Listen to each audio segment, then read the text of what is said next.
everyone, are you ready to blast off into the most opulent and optimistic era ever in the history of the known universe of mid-century, space-age, automotive style and design? I hope so, because that is what we are doing today, tomorrow, and yesterday. I do it every day, and I'm very glad that you are here to join me to do it right now. Hi, I'm Charles Phoenix. Welcome to Finn's Flair and Futurism. Yes, we are going beyond the outer limits, over the rainbow, and into the spectacular, spellbinding stratosphere of it all. The era when automakers thought their cars had to look like rocket ships or else no one would buy them.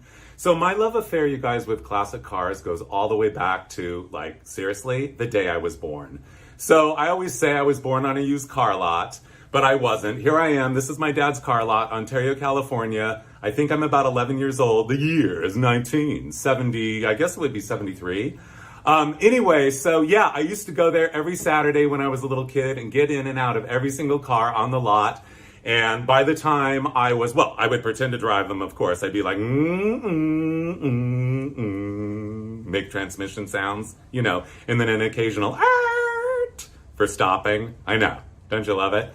I mean, the childhood glee that I still experience when I am anywhere near or think of one of these classic cars is a real thing for me. So I'm very excited to share my enthusiasm with you all tonight. So yes, and my mother, hashtag Donna K's Kitchen on Instagram, made that shirt for me, my first Hawaiian shirt ever. So anyway, when I was a little kid, yes, when I was born, the first words out of my mouth in my mother's arms in the hospital were, "What kind of car do we have?" And she said, "Well, you better wait. I'm not going to tell you. Wait until your dad comes to pick us up tomorrow." So we rolled out there, and sure enough, he rolls up in one of these. I went home from the hospital, and my first ride in any car ever was in a 1955 Chevrolet Bel Air Sport Coupe that looked just like this one, in this two-tone of turquoise and cream. Isn't it gorgeous? I know. So, I mean, I was off to a really good start in the realm of American automotive appreciation, wouldn't you say? I know. So then we get home, and my mother, puts me in that little bassinetti thing, or whatever it's called, I don't know, and she sits me up on the sill of the front window of our picture window overlooking the neighbor's house across the street, and in their driveway was this. Yes, Mr. and Mrs. Snodgrass. That was their name, Mr. and Mrs. Snodgrass. Of course, I always had to call them, not to their face, but behind their back, Mr. and Mrs. Snodgrass, which my mother did not appreciate. But anyway, I thought it was funny. This is a 1959, this is a Bonneville by Pontiac, actually. And no, it's a Star Chief, sorry. Well, anyway, I mean, we're going to get into the minutia of all these cars, you guys. There's so much. I mean, it's a little overwhelming, so I just better calm down. So, you guys, we're at the Marine Room here right now. This is in La Jolla, and it's a restaurant that's been there since about 1940, and they have giant glass walls, and the waves crash right on the walls while you're eating your sand dab scallops or little shrimpies. And it's kind of wonderful. And we went there recently. Some friends and I went there in my friend Joe's 1959 Star Chief. So, okay, you guys, I can tell this is going to be, we're in for it. So, you guys, not one, not two, not three, but 4 fins and then 2 skegs. And not to mention how much you're loving the fact that it reminds us it's a Pontiac, not to mention that it has 2 giant foot-long hot dog taillights. So this is the car that I looked out on across the street when I was 2 days old, and I said, what kind of car is that? And since my mother and dad were in the used car business, they were able to tell me exactly what year every car was. And I learned at a very early age, all the years of all the cars. But anyway, so not to go on and on, well, I've already started, so I might as well. Our next door neighbors, that was across the street, Mr. and Mrs. Snodgrass. Our neighbors next door had this, a 1949 Studebaker with a bullet nose. And so I was quite enamored with this car as well. We didn't know Mr. and Mrs. Haney that well. They kind of kept to themselves. But one day I thought I better celebrate my appreciation for their Studebaker. And so I thought it would be appropriate for some strange reason as a 2.5-year-old to make dirt clods in the backyard and throw it at the side of their house. I got in really big trouble for that. Then my grandparents came over and they were driving this Cadillac, a 1958 Cadillac.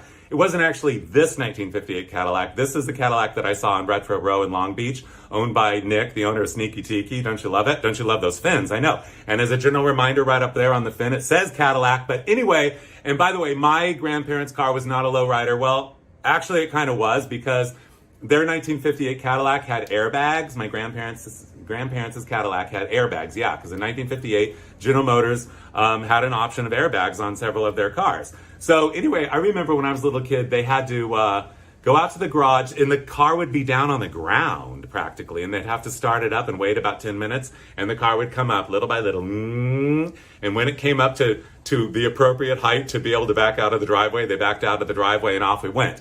Then I went over to my other grandparents' house in Compton, yeah, straight out of Compton, and I don't know why, but when I was a little kid, and we used to go over to my grandparents' house in Compton, I would go over to, there was some old lady that lived 2 or 3 doors up from my grandparents, and she would always give me circus peanuts. You know circus peanuts? I know. I have not had them since, but I remember kind of like loving them. But anyway, I was like eating a lot of circus peanuts. I mean, it was like unlimited circus peanuts going to her house. So I don't know if I was like high on circus peanuts or what was going on. Well, I probably was a little bit. But anyway, I'll never forget my grandmother's best friend pulls up to the front of their house in one of these.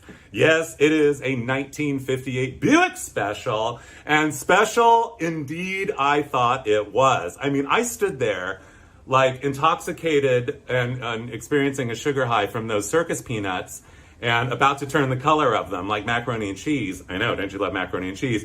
And my grandmother's friend Ivy is sitting in this car, and all of a sudden, I don't know what was going on, but do you want to go for a ride in my car? I'm like, do I want to go for a ride in your car? I hopped in the back seat of that 1958 Special, and I thought, who am I? How am I?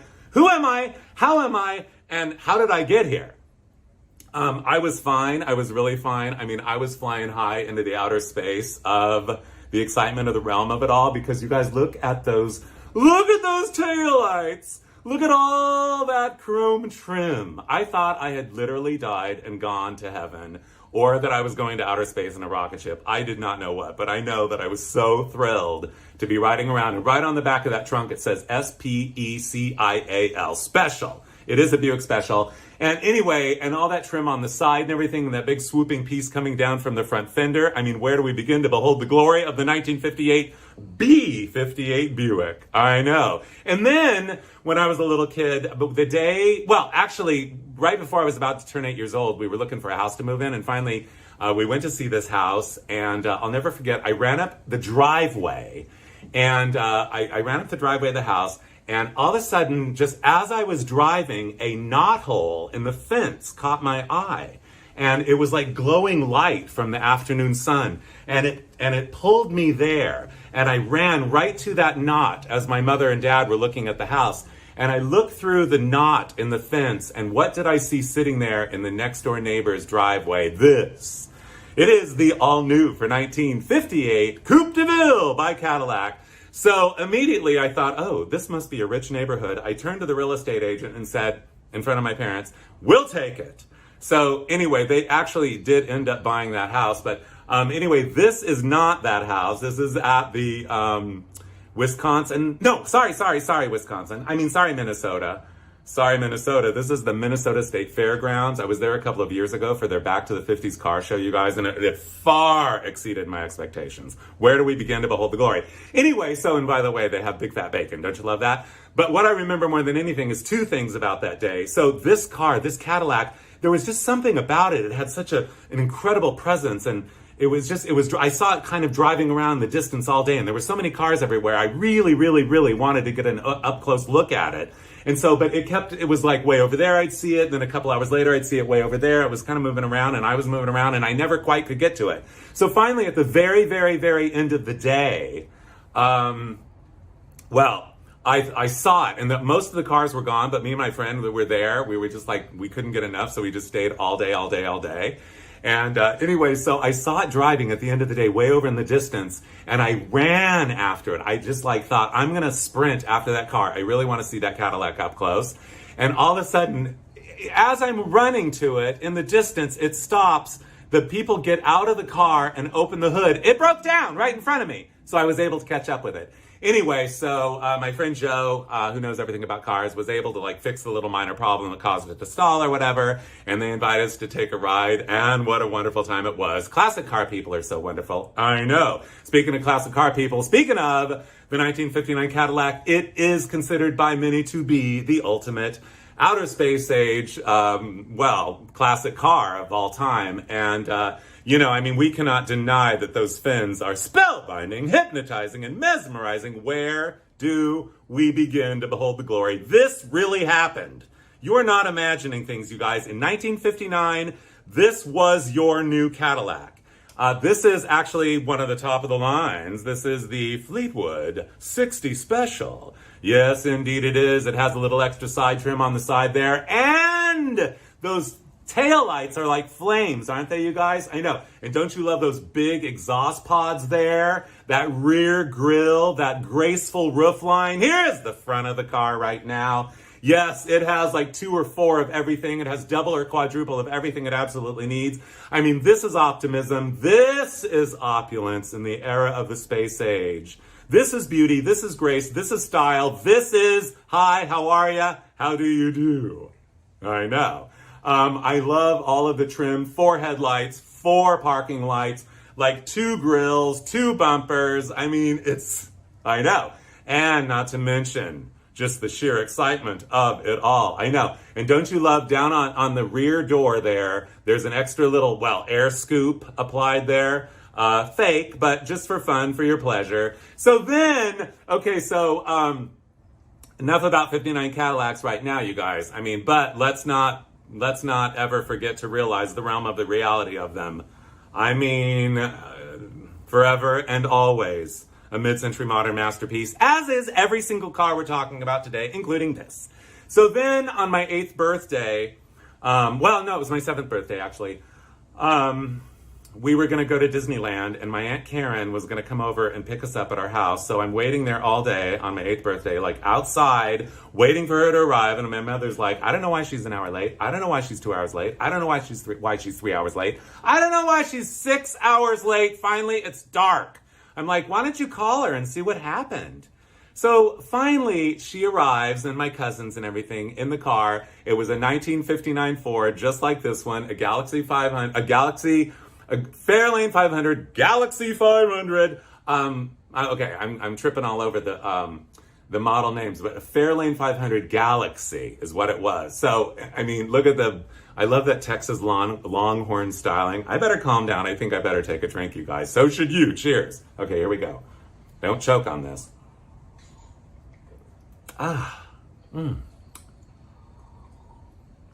How's everybody doing so far? So, okay, I better get going, you guys. We have a lot of ground to cover. This is going to be like the marathon of classic cars. I know. Okay, so we finally get in the car and we're driving. This is the car, by the way. Here it is. This is it. They're beautiful. 1959 Ford. I know. And right there on the rear fender, it says Galaxy. Don't you love that formal roofline? I know. Anyway, the way that bumper wraps around, those tritone wheel cover, centers, and that little splash guard behind the rear wheel. Yes, I thought so. So anyway, what I was going to say is that finally they get there, and we get in the car, and we're halfway to Disneyland, and I'll be darned anyway if it doesn't start to rain. So my mother turns around for me. She's sitting in the front seat. I'm in the back, and she says, it's raining. We're not going to Disneyland in the rain. What do you want to do now? Oh, did I mention we were on our way to Disneyland? Yeah. So I said, I was, of course, immediately started crying. You mean we're not going to Disneyland on my birthday? She said, where do you want to go? I said, Vince's Spaghetti. Vince's Spaghetti, homespun and family run in my hometown of Ontario, California, since the year of 1945. Where do we begin to behold the glory of how gorgeous this classic neon sign is? A landmark in Ontario. Yes, indeed, to this very day, they are still serving 3rd generation, or is it 4th now? I don't know, but parked out front is this 1961 Fury.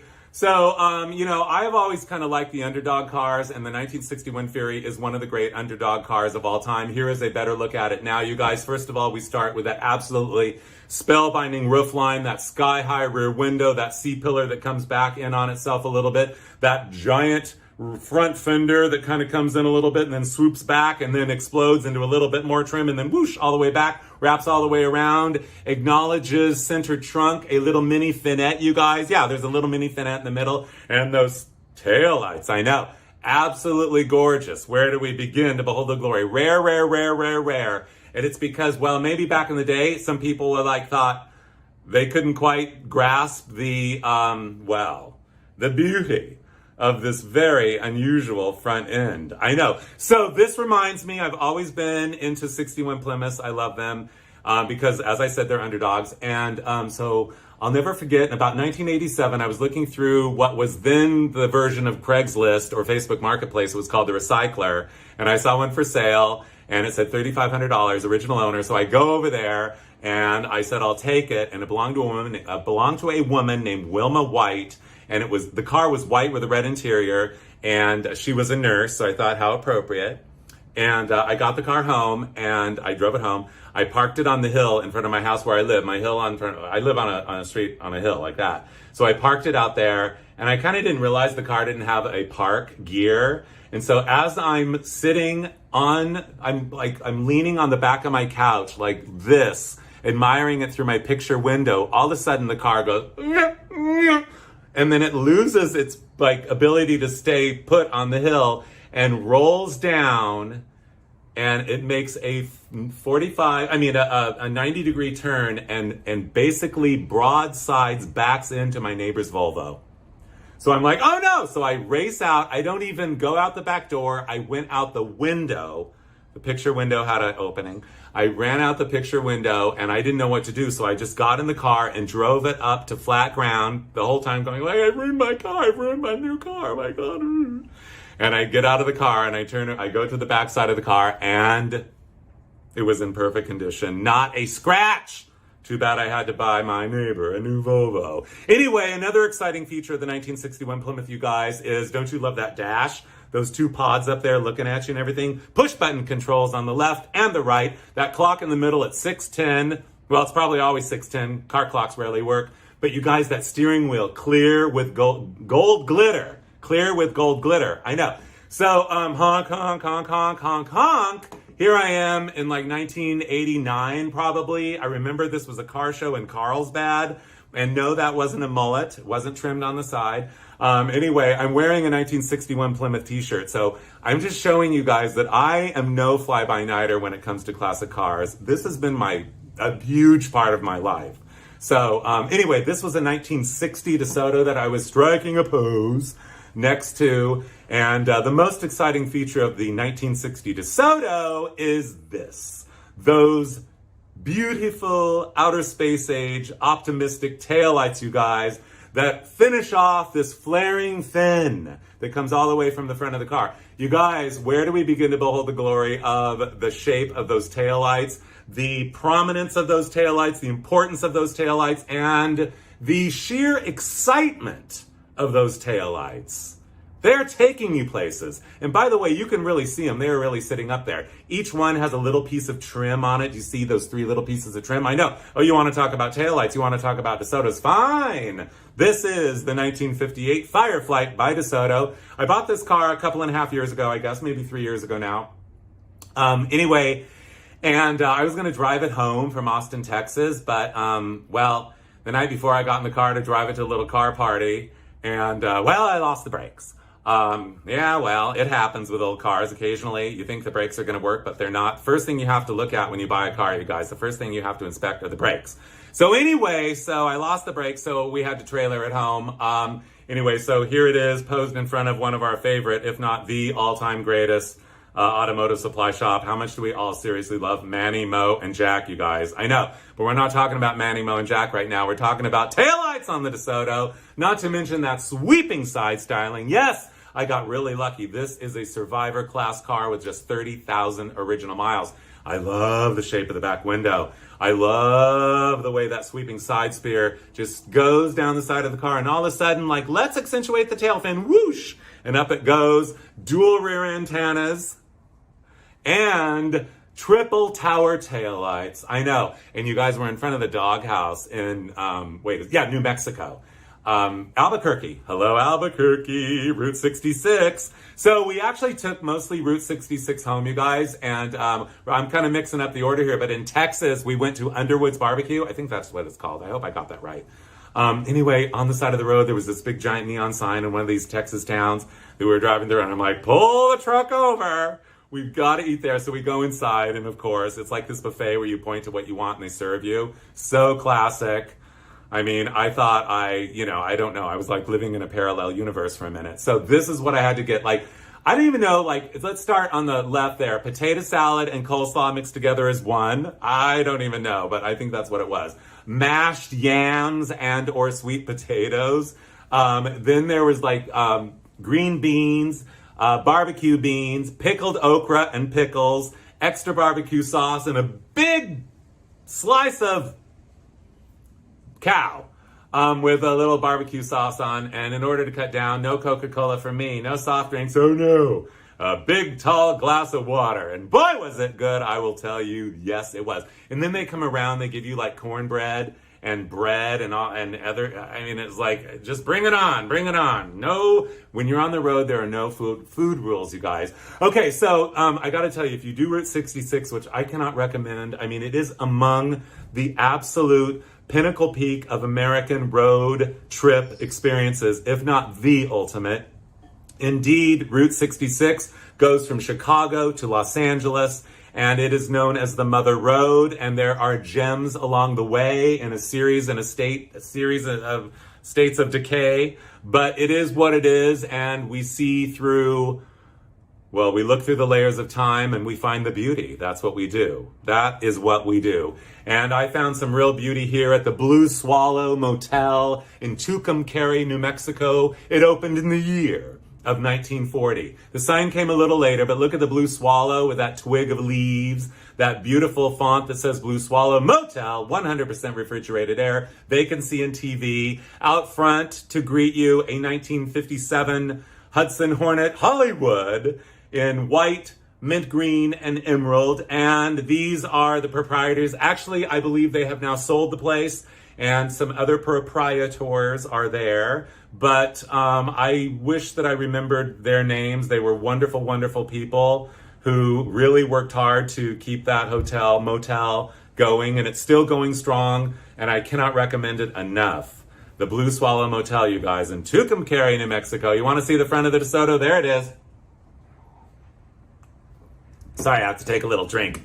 Anyway, we are also still on Route 66, and this is the Wigwam Village Motel. And again, there is no other experience in the known universe of overnight experiences, road trip experiences, like the Wigwam Village Motel. There were 9 of them originally. 3 of them still exist. My favorite is the one in Holbrook, Arizona. I hope you get there on Route 66 if you do. And by the way, yes, it says DeSoto across the hood in gold letters in case you forget. So then we were on our way to Yabba Dabba Doo. Fred Flintstone, I hereby declare, is the Statue of Liberty of Arizona. This is Bedrock City, you guys. I hope it's still there. I'm pretty sure it is. Anyway, of course, you just have to stop at every one of the incredible classic roadside attractions. Where do we begin to behold the glory? I know. So, you want to talk about DeSoto still? That's fine. New Fashions for Spring by DeSoto. For 1959, it is the new Seville. Yes, you guys. So, DeSoto had a car called a Seville. Cadillac also had a Seville, but DeSoto only had the Seville for a few months in the spring of 1959.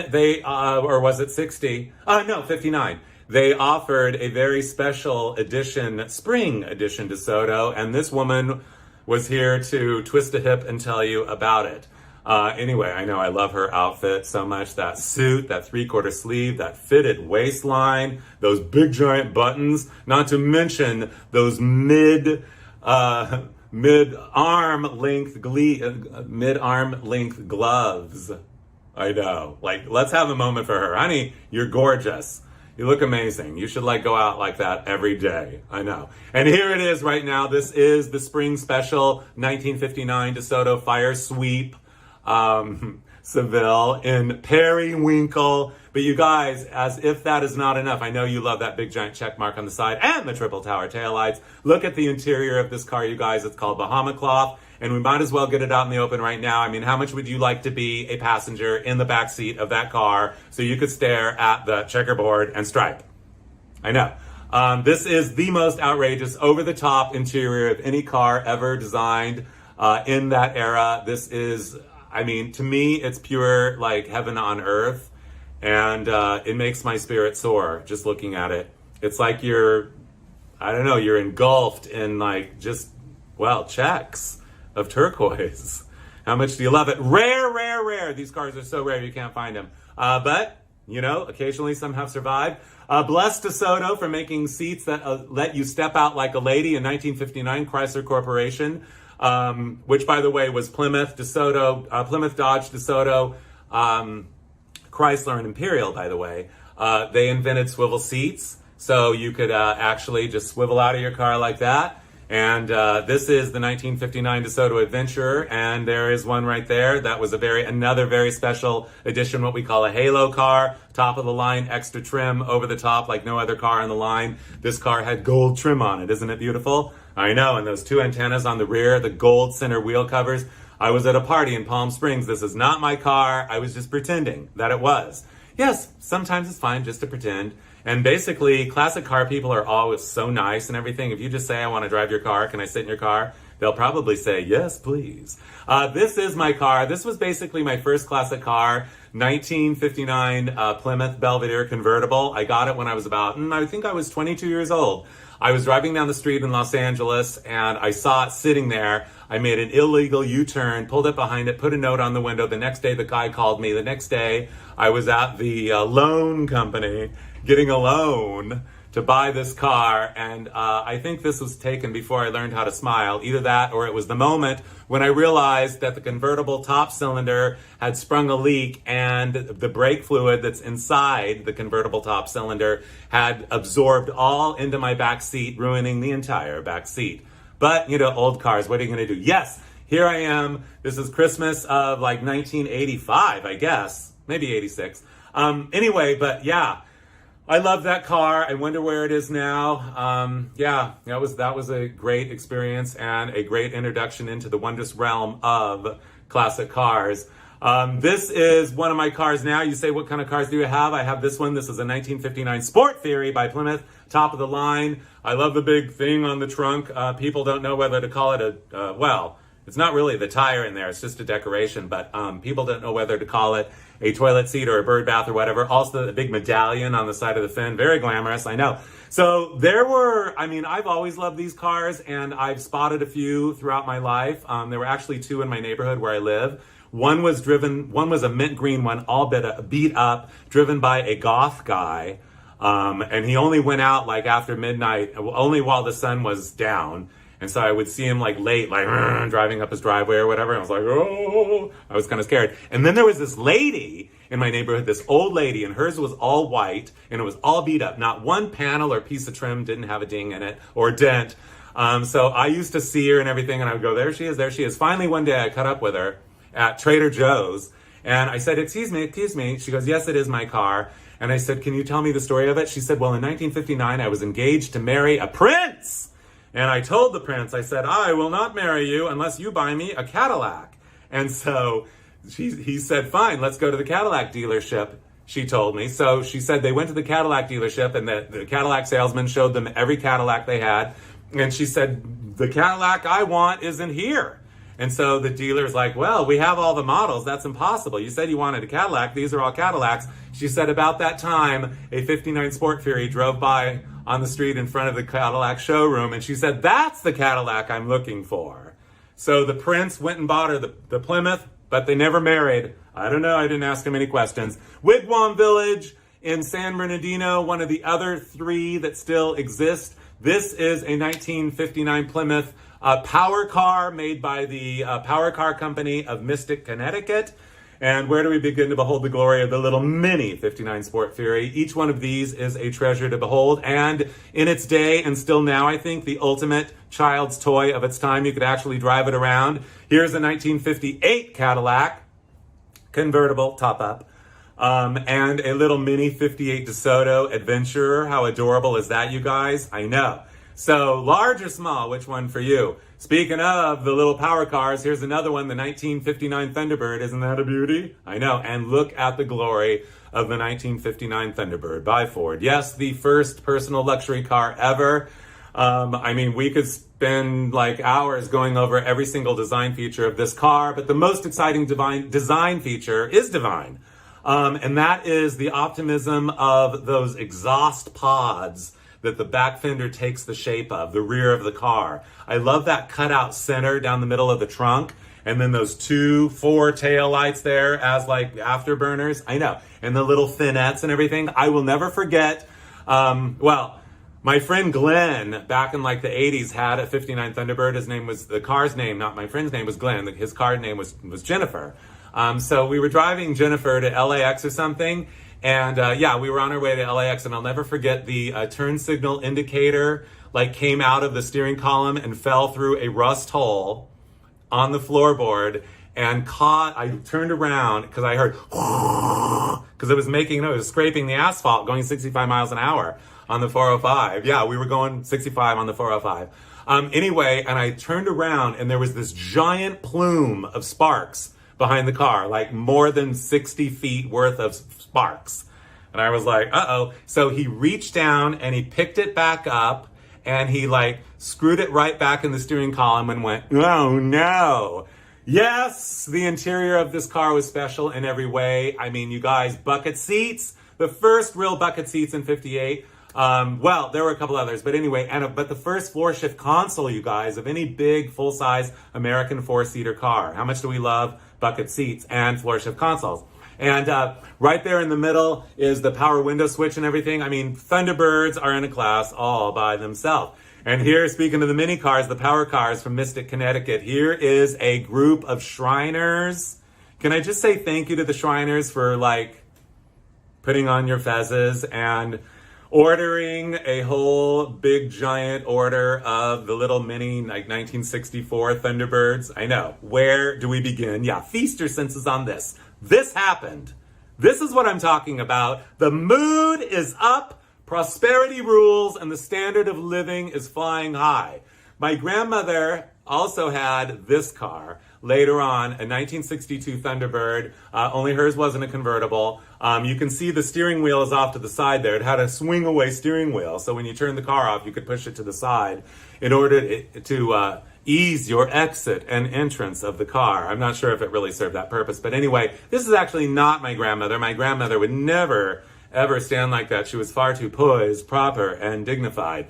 But yes, you guys, I mean, we could go on and on and on about the Thunderbirds and everything and all these cars. They're so underrated in every way, every day. This is, a 65 Rambler Marlin by AMC, American Motors Corporation. I'll never forget, or is it still Rambler in those days? Anyway, you guys, there's so many details. Where do we begin? But, I mean, it's all about that fastback roof line and that the vinyl roof on it, you guys, goes all the way back down over the trunk and everything. And look at that end. It wraps around that swooshy side rear window, you guys. I mean, the side window.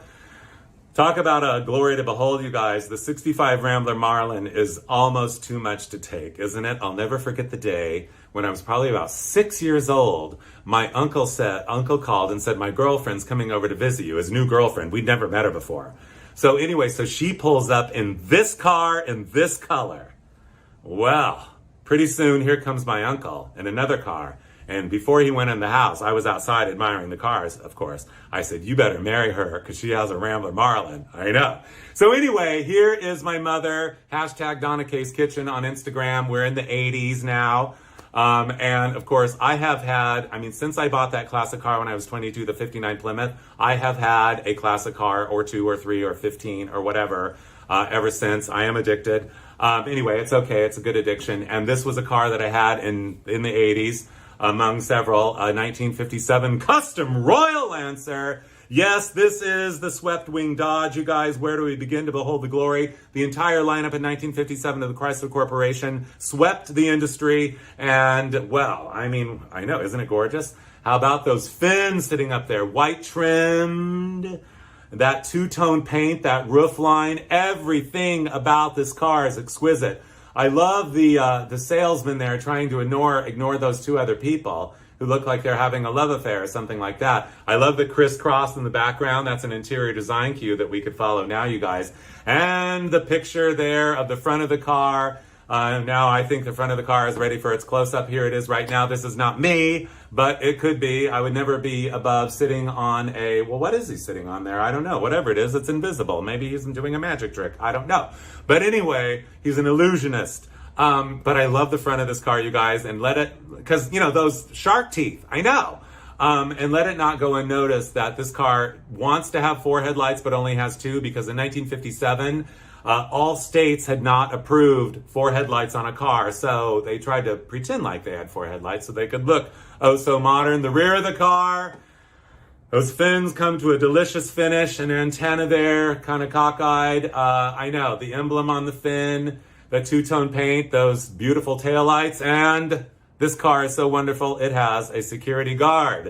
In 1958 at the auto show, we see this, the ultimate Dodge of 58. It is the spring special Regal Lancer. There we go again with the spring specials. This is one of my favorite cars of all time, you guys. And look at how lovely this beautiful spokes model is. She has an orchid corsage. She has Cinderella glass slippers. And she has looks like a compact and some, I almost said a cigarette. I meant to say lipstick in her hand, but you guys, like, this car is just like Nirvana. Look at those door panels. Look at that side trim. Look at that roof line. So I was driving in San Francisco like 15 years ago or whatever, and what to my wondering eyes should appear? I mean, I always am looking for old cars every single place I go, always and forever. And, well, there was one just sitting there, a 1958 Regal Lancer. So this car is special because it has that extra sweeping side spear on the side, paint filled. Isn't it gorgeous? I know, and the interior, you guys, is very special. These cars are so rare. There's a siren going by. I don't know if you can hear that. I think you can. Yes, they're probably coming to get me. I'm certifiable. Anyway, so what I was going to say is, you guys, this car had a very special interior. I don't know if you can get a good look at, well, first of all, they're trying to do bucket seats. They're not quite there yet, but they're making you think they're bucket seats. And that very mod, like a jacquard brocade cloth there with metallic copper threads to match the rest of the interior. And I love the instrument cluster, you guys, the mirror on a stem there on the dashboard, the two-tone steering wheel, that gorgeous horn ring. But what we love most about the car, besides the gorgeous upholstery, is it has sparkle carpet, you guys. That is black carpet with a ton of little swirls of gold lurex. Isn't that amazing? I know. You want amazing? Fine, be that way. It is the 1959 Dodge. This is the Custom Royal Lancer. Indeed, it is one of my all-time favorites in 59. They took that swept wing and swept it even further and pulled those taillights out, and behold the glory we have. We might as well get it out in the open. One of the most exciting cars ever to grace the American road. So I love 59 Dodges so much that I'll never forget. I actually owned, this is the one that got away. Out of all the classic cars I've ever owned, this is the one that I wish that I still had. About 1986, I thought to myself, you know, when I was a teenager, my mother went to work at Sears in Pomona. And in the parking lot was always, when I went to pick her up, sometimes from work, I would always see this very 1959 Dodge convertible, two-tone pink in the parking lot. So finally the Sears store closed, and I don't know what happened. My mother didn't work there anymore, and I lost track of this car, but I never forgot it. So like in 1986, I said to my mother, who was the woman that worked at Sears that had that car? And she said, well, I don't quite remember her name, but we can call Myrtle and maybe she'll know. And so I called up Myrtle, and Myrtle didn't know. And finally, I went through this chain of all these women that worked at Sears. When you want something, go for it. Seek and ye shall find. So finally, I got the woman's number. I called up, no one answered, but I knew her address. And so I had found out her address. Someone had given it to me. So I went over and I knocked on her door. She wasn't home. And I thought, that car is in this garage, or is it? So I looked around and no one was around. And I thought, I wonder if the garage side door is open. So I went like that to the doorknob, and I'll be darned, anyway, the door was unlocked. I opened it up, and there was the car sitting there. So I'm like, and I turn around, and there she was standing there. I scared her. She scared me. And so anyway, I said, I'm sorry. I did not mean to startle you. I want to buy your car. And she said, well, I was hoping someone like you would come along. I'm like, what? So I know, I couldn't believe it. I don't know what's going on outside. It doesn't matter. We're talking about the Dodge right now. So anyway, so I ended up buying the car from her, And stupidly, about 6 years later, I sold it to a Texas oil millionaire. And I have no idea what happened to it. It's never been seen or heard from again. So if anybody sees a 1959 Coronet convertible in two-tone pink, please let me know. Thank you. I'm looking for it and I want to buy it back. So anyway, here is the 1960 Dodge. The 1960 is also very special. It was all new for 1960. And the most special feature of this car, by the way, this car, I used to own this car. I chased after it for a long time. Don't you love the mint green and medium green metallic two-tone? Isn't that gorgeous? I know. Okay, need to take a drink again, you guys. Sorry, I get so excited. Well, you know how it is. I know. Oh dear. Woo. How's everybody doing so far? Okay, we're doing this. We're good. We're golden. Okay, so what happened was I chased after this car. It was a gardener that owned the car, and I pestered him for like 8 years. Finally, he said, I'm ready to sell you the car. I went over and I bought it, and here it is. This is after I actually owned it. I caught up with it years later, and now, but I don't know where it is. So if anybody sees this 1960 Dodge Matador, please let me know. But I was going to tell you the most exciting feature of the car, you guys, was the tail fin that went, and then all of a sudden decided it was finished. This is the only car that had a tail fin that decided it was finished before the rest of the car was finished. Isn't it gorgeous? I know. Wait till you see the front of the car. Here it is. This is okay. Now we're getting to the point where Dodge got, well, we might as well admit it, avant-garde. I mean, where do we begin? Those big headlight pods right there. And that DODGE, no mistaking. Fender ornaments you can barely see with little fins up on top of the fenders there. I know, and that bumper is an extravaganza. I mean, we could go on and on and on. And for your pleasure, a little piece of art right in the middle for you. Absolutely. This is modern art, you guys. These cars are so underrated in the realm of their stylistic ambiance, stylistic decorum, stylistic spirit, stylistic everything. Look at this, that sweeping, simple side spear of stainless steel. That other piece that decides halfway down the car, I'm going to start and then explode into a rock shield, a ribbed rock shield behind the rear wheel. I mean, it's like a washboard, you guys. You could do your laundry in case your washing machine broke down. Those tail lights and then those pods down below with the backup lights. That extravaganza of a rear bumper and the D500 on the trunk there, you guys, denotes this is a dual cross ram car. I'm more of a style guy than I am a speed guy. I mean, I love to go fast like everybody else. In fact, I got pulled over twice when I was 16 years old for going 100 miles an hour on the San Bernardino freeway. But anyway, I know. But anyway, yeah, I love to go fast, of course, don't you? But I love the style of these cars. And the other thing that I got to show you guys, I have to show you this. It's the most bizarre feature of this car, and there are many, believe me. But the fin has a little teeny tiny light in it there. Here is another 60 Dodge. My friend Chris owns this one. This is, look at the little lights, you guys, and those little tiny slices of light in the fin there. I know. It's the simple things in life, you guys. And yes, believe it or not, Dodge introduced in the year of 1960 the Dodge Dart Phoenix. I should have one. Actually, I did once. I bought one from the original owner's grandson. It was a convertible, or do we call them ragtops? I don't know, call them what you will. But anyway, yes, this is the little nameplate that goes on a 1960 Dodge Dart Phoenix. This is a 1961 Dodge Dart Phoenix. You guys, I love how the whole front of this car leans forward. I love that little flare on the top of the fender. I love those pods coming out of the side of the front fender. I mean, of the bumper there. Those little turn lights. I mean, this is outer space age styling, you guys. We are going to the outer limits. Dodge went there, and we're going there with it right now. But the most distinctive feature of this 1961 Dodge, well, the front at least, of this car, is the fact that it's the only car of its time that had a light-up grille ornament, you guys. Starry, starry night. I know. Where do we begin? Where do we begin? I know. And then I went to the Rose Parade, you guys. If you're in California on New Year's, you got to go to the Rose Parade. It looks a million times, 1,000 times, billion times more interesting in person. It's wonderful. Anyway, this is a 1961 Dodge Polara, you guys. Okay, you guys. I better calm down right now because, I mean, this really took it to the edge because this is a reverse fin. You can see it has two doors. Yeah, it's a highway patrol car, you guys. I know. Arrest me.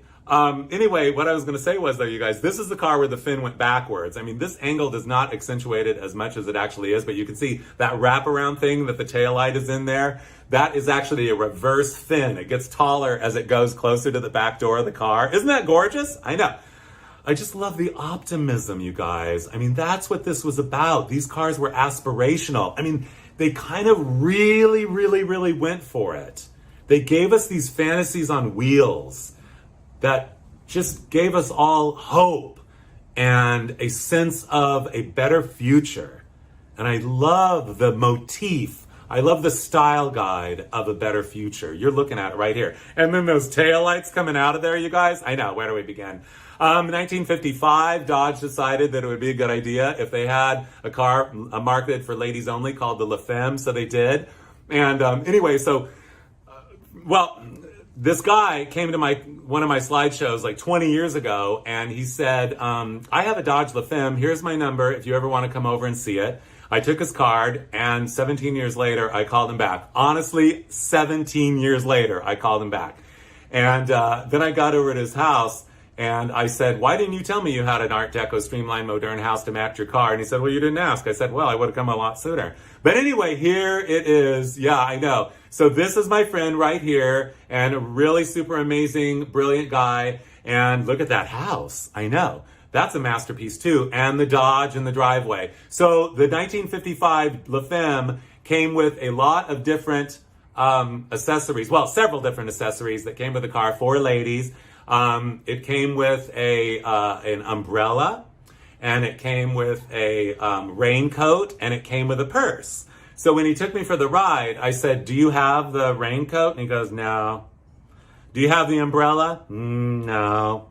Do you have the purse? He had the purse, you guys. I know.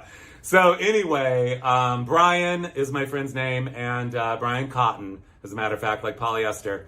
And you're a hero, Brian, for keeping this car in good order and also having that purse to go along with it. I know. He said it was a lot of money on eBay, but we're not talking about 55 Dodges right now. We're talking about the ladies going to the department store. I love they are window dressing right now in this illustration, and it says inspired. I love the illustrations of this era, you guys, with the cars. I mean, don't you?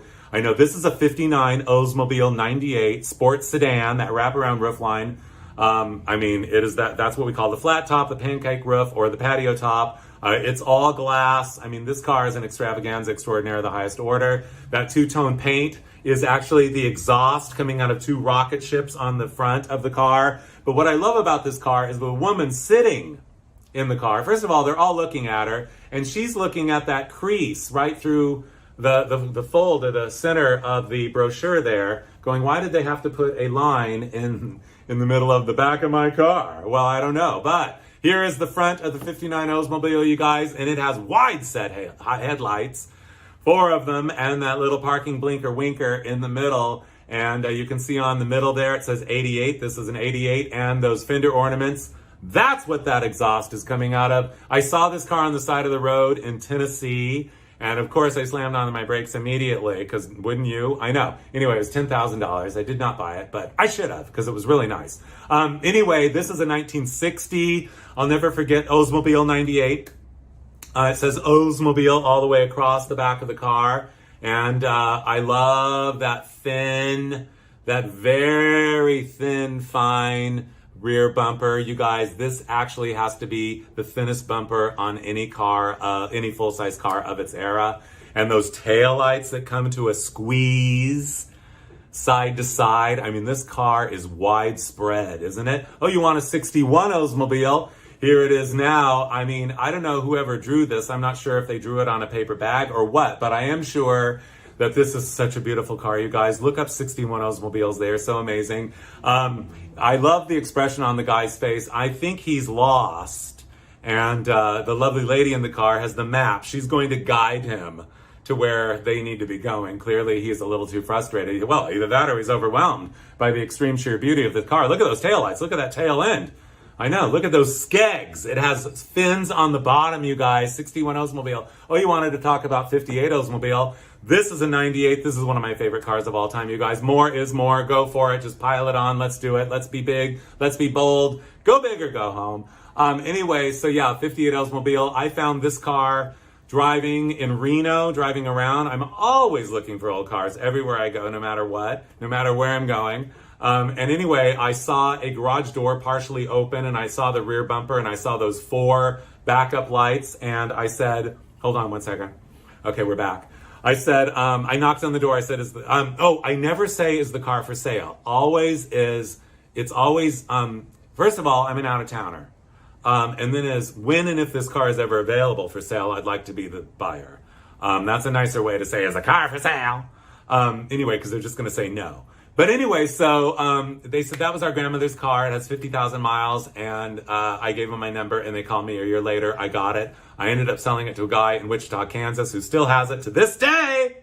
And this was in his driveway when I went to visit.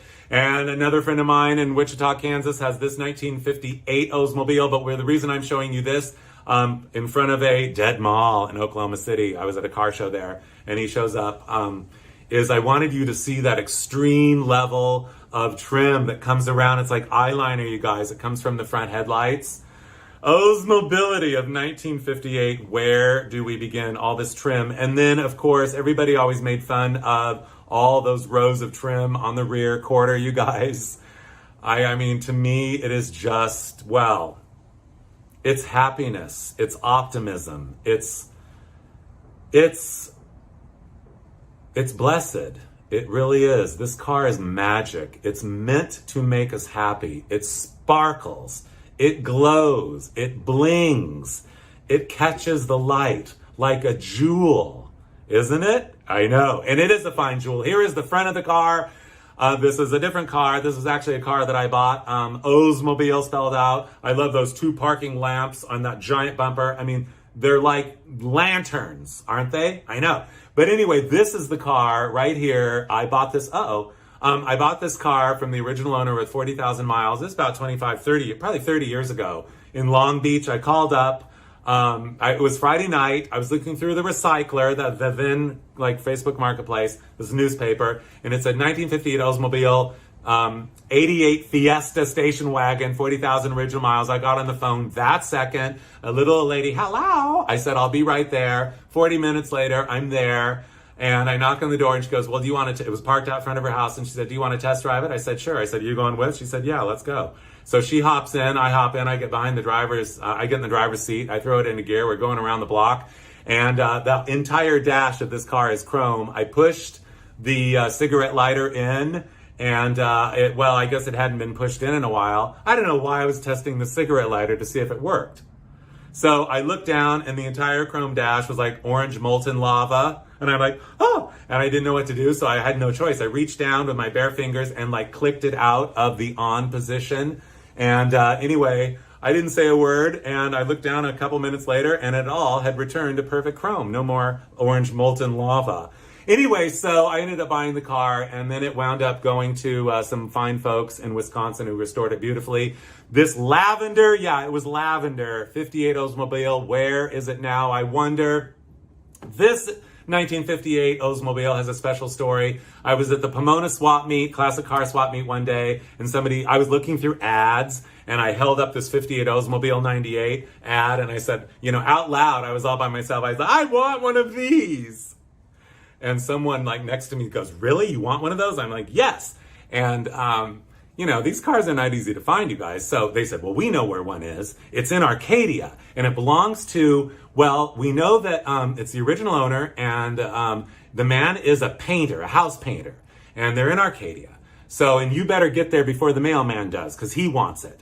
And I'm like, okay. So I thought to myself, I'm going to go home and I'm going to call every house painter in that area, every city around Arcadia. So I called up every house painter and I said, hi, do you own a 58 Oldsmobile 98 in your garage? And every one of them said, what are you talking about? Click. What are you talking about? Click. What are you talking about? Click. So finally, I said, okay, that's not going to work. I'm going to go door to door.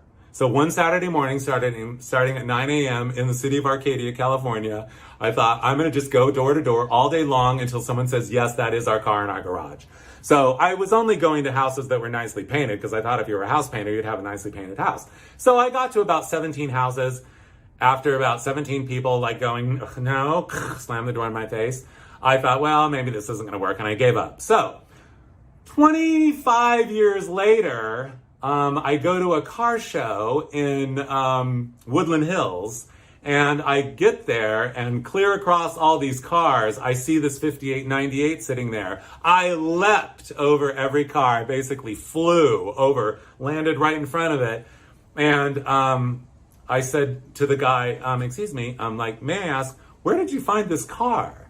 And he said, in Arcadia. I said, you must be the mailman. He goes, how'd you know? I said, you got my car. So I don't have it yet, but I made best friends with the guy. Of course, I'm going to get this car one of these days. You know what? It's fine to be patient, you guys. You have to be patient. Good things will come to you. Just be patient. It's fine. Okay, so, in 1955, even 1956, I know for a fact, they had porta-walls that were red, powder blue, mint green, and yellow. So you could put them on your car as an accessory, and no one's ever seen them. I cannot find an ad for them. I did see an ad once years ago that pictured a 56 DeSoto with these porta-walls in color. But I love this 55 Oldsmobile, but you want to talk about Oldsmobiles, let's talk about color. Let's talk about this. 1957 Oldsmobile 98. I don't know about you guys, but first of all, where do we begin to behold the glory? This is really about the brightest color that any regular produced car of the era came in. Yeah, feast your senses on this. I know, I have to take another drink. Hold on one second. So anyway, so this is another one of these cars that I saw like 30 years ago at a car show, and I always wondered what happened to it. So recently I thought, well, I am going to play I'm going to play detective to try to find it. And indeed I did. And anyway, so I ended up catching up with a guy, and he's really old. And well, maybe I shouldn't say that. But anyway, he said to me, he literally said to me, you can buy the car when I'm dead.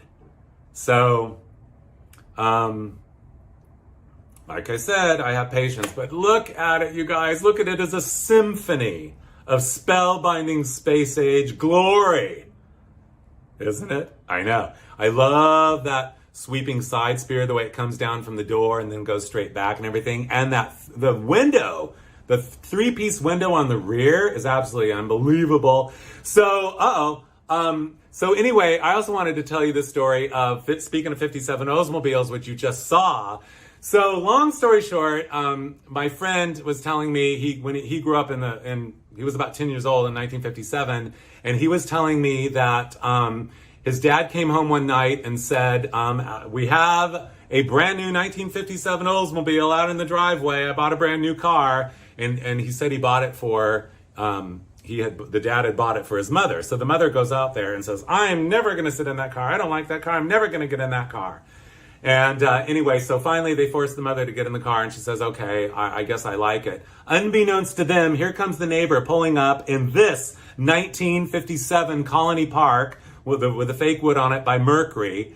And so the neighbor's got a brand new car on the same night. And the neighbor girl comes over and says, well, I like our car a lot better than I like your car.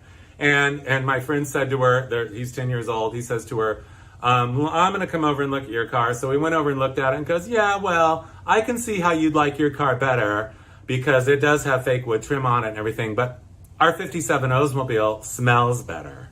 I remember him telling me that story. I'm like, what, are you kidding? Oh my God, I love that. So this is, yes, you guys, 1957, Mercury went out of this world into the space age with this beautiful jet flow styling.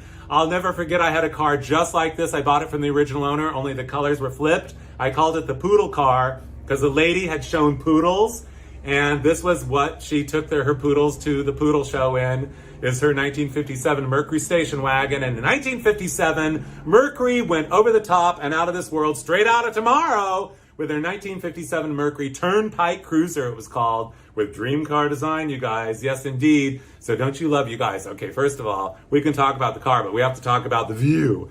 This is a mid-century modern home with a view. It is just before dark, and there is a quartet of people. The man in the white jacket is looking at the man lighting a cigarette. The lady in pink is looking at the lady, looking at either that floor light fixture with a bullet, don't you love that, the bullet light fixture, or she's looking out at that beautiful brand new Turnpike Cruiser. Yeah, you heard me right. If I would have named it, I would have called it the Freeway Cruiser, but here it is at the car show. This was a very special car, you guys, very gadget laden. Don't you love this car show? Don't you love that giant, well, light fixture up above outer space and that like flying saucer, like rotating thing that this Turnpike Cruiser is on? And notice the color, you guys. This is orchid and cream. Absolutely incredible. That M there looks three-dimensional. Says it right there for us. Mercury, yes. This is an exciting Mercury Turnpike Cruiser. So the interiors of these cars, you guys, this is one of the most over-the-top cars of its era, inside and out. It was loaded with very unique features. First of all, on the pillar back there was a courtesy light, and it says Turnpike Cruiser. I also love that, that upholstery pattern. Where do we begin? That's not easy to sew, by the way, but they did. And anyway, the escutcheon plate on the door panel there. Oh, you love escutcheon plates. The dash was over the top and outrageous in every way. First of all, turn metal dash, and it has seat-o-matic. That's that thing up there on the upper right. That is, you set the dial where you want it. When you turn the key off, the seat goes all the way back into its far back position. It was also called the skull crusher. I don't want to get into that, but that's what they called it back in the day. Automatic seat. Anyway, and then the square top steering wheel, you guys. Power windows on the left there. I mean, this car was unbelievable. The other most exciting feature of this car, you guys, besides one more coming up, is, well, you can see it right there on the C-pillar. It says Turnpike Cruiser, the gold fill on the jet flow styling that says Mercury, but you can see that woman's scarf is going out the window. That's because the rear window went up and down, you guys. How much do you love a car with a rear window that goes up and down? And last but not least, outside of, on the top corner of each side of the front window, you have these antennas to beam in the outer limits, you guys. I know, these two little short antennas stuck out there. Where do we begin to behold the glory? Mercury went beyond outrageous into the era of Rocketeer styling. This is the 58 Park Lane. I love this car so much. First of all, those big bumpers. This is the car that would win every demolition derby, basically, like in the late 60s when these cars were considered, I hate to even say it, not considered valuable at all. They are so rare. Of course, every single one of these cars that we're talking about, you guys, is a world-class national treasure. I've said it before and I'll say it again. Every one of them is a mid-century modern masterpiece and a pinnacle peak of American pop culture in every way, every day. Look at that taillight, you guys. Look at that add-on spear there with that taillight that comes out of it. I'll never forget. I've actually owned several of these. I love them. Of course, don't you? I know. Anyway, so, I'll never forget. One day I was driving down the street and this woman comes, this is like 25 years ago, maybe even 30. This woman comes running, this old lady comes running out of the street and waving me down like I'm just happen to be the person passing by. She said, help me, help me, help me. So I'm like, oh, there's an old lady saying, help me, help me, help me. Of course I pull over immediately. I said, what may I do for you? She said, my husband fell out of bed and I can't pick him back up. And she said, will you help me? I said, of course I will. So I went in there. She said, as I was walking into the house, I saw behind some bushes in the front yard, which I couldn't see from the street, one of these cars sitting there, a 58 Mercury Park Lane. And so I noticed it. I'm like, So I go in without skipping a beat. I go in and I scoop the man up off the ground and I put him back in his bed. And I said, is there anything else I can do for you, sir, ma'am? And they say, no, thank you so much. Thank you so much. And so she said, thank you. I really, really appreciate it. So as she's walking me out, I said, how much for the Park Lane? And she said, $250. I said, I'll take it. I know. Life is full of surprises. Most of them are wonderful. Yes. This is a 59 Park Lane. Again, you guys, outer limits, sci-fi design. I mean, this is like spiritual. We are getting beyond intergalactical. We are getting into the land of the realm of divine divinity here. Yes, look at those big giant piece of pizza taillights. They make me hungry. Oh, I know. And the reflectors in the bumper, you guys, again, that big bumper, that big piece of side trim that goes all the way down and pretends it's a wishbone. And look at that glorious wraparound rear window. You like the outside, you love the inside. This reminds me of that scene in Psycho where Janet Leigh is driving away from the used car lot. Isn't it a 59 Mercury that she buys, you guys. I know. I love this. Look at the steering wheel. Look at the grace. Look at the Disney. Disney. Look at the Disney. Great. I'm talking about Disney. That's another show. You can watch that one too. It's on my website. Big Retro Disneyland Slideshow. No, dignity, design of the steering wheel, and not to mention everything is matchy in turquoise. Where do we begin? You even get buttons on your seat back. How much do we love buttons on the seat back? I know. Oh, and that steering column and everything. Okay. And the mirror that's hanging down there. Oh, I know.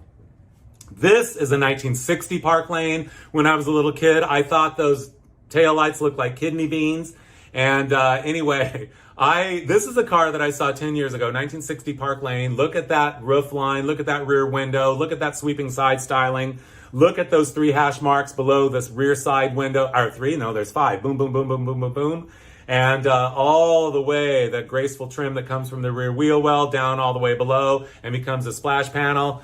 Oh, I know. And then it says Park Lane. So sophisticated, so high society, so top drawer, isn't it? I know.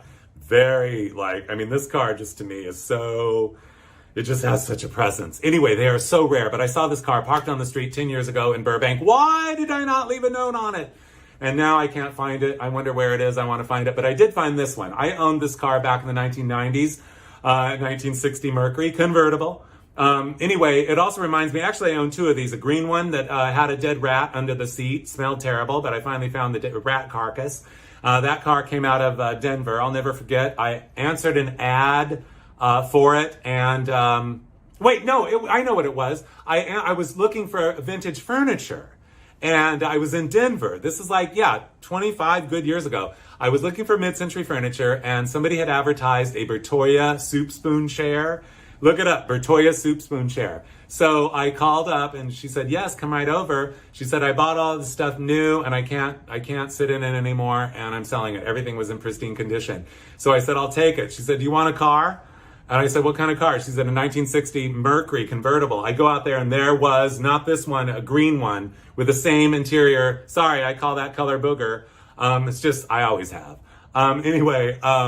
So I also call gray interiors on cars. I never call them gray. I call them astronaut. And a white car is always called a dove. An all white car is a dove. Anyway, but the story of this yellow car was, I saw it advertised in the recycler. And so I called up and the guy says, come right on over. So I go over, he opens the garage door and it's a convertible. It didn't say convertible in the ad. I said, why didn't you say it was a convertible? He said, well, you didn't ask. I'm like, I'll take it. Here are the wide set eyes of the front of a 1960 Mercury Park Lane. And by the way, let this be a gentle reminder, please, whatever you do, you guys, nobody's allowed to walk on the car, sit on the car. The only place you can sit on the car is in the car. Do not let anybody, it's heavy metal and everything, but it will dimple. That hood will dimple, the roof will dimple, the trunk will dimple. Please, no sitting on the car, not even the little kids, okay? There's a certain level of decorum that we have to practice with these cars these days. Also, if the car would speak, it would say, please don't slam the door. My glass might crack. Please, I'll just latch me gently. Yeah, that's what would happen. The other thing, if the car could speak, it would say, don't touch my headliner, because it's old and brittle. The other thing the car would say, don't pinch my dash pad. Please, don't even touch the dash. Don't touch anything. Get comfortable and relax, but don't start poking and slamming things, please. These cars are sturdy but delicate. They really are. This is the 1960 Colony Park station wagon. I just love this mid-century scene, you guys. That's why I had to show it to you. Little gaggle of people there. The guy in the red vest must be the green vest. Sorry, I'm not colorblind. The guy, not at all. In fact, no fear of color. The more the better. Bring it on. But anyway, I was going to tell you, I actually found this car. I bought it from not this exact one, but it was black just like this. I found it from a 99-year-old woman. I was driving by some apartment complex. This is 30 years ago. And I saw this in the carport, and all these kids were playing out there. And I said, excuse me, who owns that car? And they're like, she does. So I walked up the stairs, knocked on the door. She said, I'm 99 years old. You can buy my car. So I bought it. And then a few years later, I got another one in turquoise. Yes, a 1960 Colony Park by Mercury, you guys. This is what we call the nun's car because it was owned by nuns. Actually, it had been donated to the nunnery by some lovely people in the city of Torrance, California. And this was a wonderful car. Oh, it was beautiful. The interior matched and it was fully loaded, had everything, power, everything. And it had air conditioning. I mean, this was a real luxury liner. And this is really the ultimate station wagon of its era because it had the fake wood trim, you guys. How much do we love the fake wood trim? Where do we begin? I'll never forget the time I was driving to an event at a drive-in theater in this particular car, and it vapor locked, waiting for the ticket booth. And so all these nice people like push the car in and everything. Oh, so important to make memories in life, you guys, isn't it? I know. The Colony Park of 1961, here it is. I love how, first of all, I love the guy's looking at the lady in pink. She's looking at the lady hanging up those lanterns. And how much do we love those paper lanterns, you guys? Hang them up on your patio outside. They are magical. Do it. From this image, we learn, get some lanterns and hang them up for your outdoor party. They are delightful before the warm weather is over. Anyway, we also love the, don't you guys love the way the wood trim goes, whoa, whoa, right there on the side and everything? I know. So rare, rare, rare. These cars are so rare, you guys. Where do we begin? I was driving down the street in Portland, this like probably 10 years ago, and what to my wondering eye should appear but a 1961 Mercury, and I'm thinking to myself, I've never even seen one before. Hold on, I gotta have water. In the meantime of me drinking water, I hope you guys have noticed the little, like, those fins are almost like little antennas, aren't they? Little rabbit ears, little mouse ears. So adorable. And those taillights with that little like, sideway V shape and everything with a backup lamp. That big panel of bright aluminum there. I mean, yeah, Optimism, you guys. This is space age beauty, style, and design. You want space age beauty, style, and design? Here it is right now for you guys. This is a rare, rare photo taken of a 1956 Mark II. This was the hand-built luxury car, the most luxurious car ever built by the Ford Motor Company, ever, ever, ever of all time. Yes, you are looking at one in the background, the hardtop, that was the regular hand-built car, but the convertible up front is one of two that was made. And this indeed, as I said, is a very rare image because it was just taken at some car show and I happened to find the slide. Anyway, I love the red interior with the white piping and everything. And don't you love that big city background, you guys? That would be incredible in any living room. Like if you live in the wicked big city or whatever, in a high rise, to have that on your living room wall or something, wouldn't that be heavenly? I know. Speaking of heavenly, here we are at the car show. It says EDS, that's Edsel. We're not talking about Edsels yet, you guys. Oh my gosh, we have so far to go. I better calm down, but this is fine. Don't you love her? I know, with that big satin sash wrapped around her bosom. I know. Opening the door, welcoming us to this happens to be a 1959 Continental Mark III convertible. Yes, oh, look at the steering wheel, you guys. Is that a steering wheel of joy or what? And that lipstick red interior. We might as well get it out in the open. The most underrated, misunderstood, overlooked car of the space age is this. A series of 1958, 59, and 60 Lincolns and Continentals manufactured by the Ford Motor Company. This was their competition to the Cadillac and the Imperial, manufactured by Chrysler. Anyway, here you see the sculptorial incredibility. I don't even know what I'm saying, you guys. Okay, because this car just sends me over the moon. First of all, okay, let's just start with the roof line. It goes backwards, and that rear window goes up and down. And how about that sweeping side styling across the belt line? It goes, whoa, up like that over that front, or over the back door. And how much do you love that big sculpt on the fin? On the fin, you guys. Okay, I'm getting sorry. I'm over on the front fender. I better calm down. It's fine, but I really think that this is an incredible car and it's been so overlooked. They're hard to find, they're out there, but they're hard to find. The front bumper, you guys, can you see the flare on the front bumper? Here's a better view right here. There on the front fender, it says Continental. I love the family standing there, and I just realized when I was looking at the slide earlier today that the woman peeking through the back there is who the one I call the quarterback in my Retro Disneyland slideshow, which is also available on my website to watch on demand. That's her. So when you see the quarterback in the Retro Disneyland slideshow, there she is. But we're not talking about Disneyland right now. We're talking about the Continental. the way it says it on the front fender in gold and everything. And yes, the flare of that front bumper, we call it the dog bone bumper. And look at those glorious wheel covers, you guys. They have gold pieces all the way around like a sunburst. Absolutely, well, they're just heaven. Here is a better view of the front of the car. Yeah, no, you're not imagining things. Those headlights are going like this, you guys.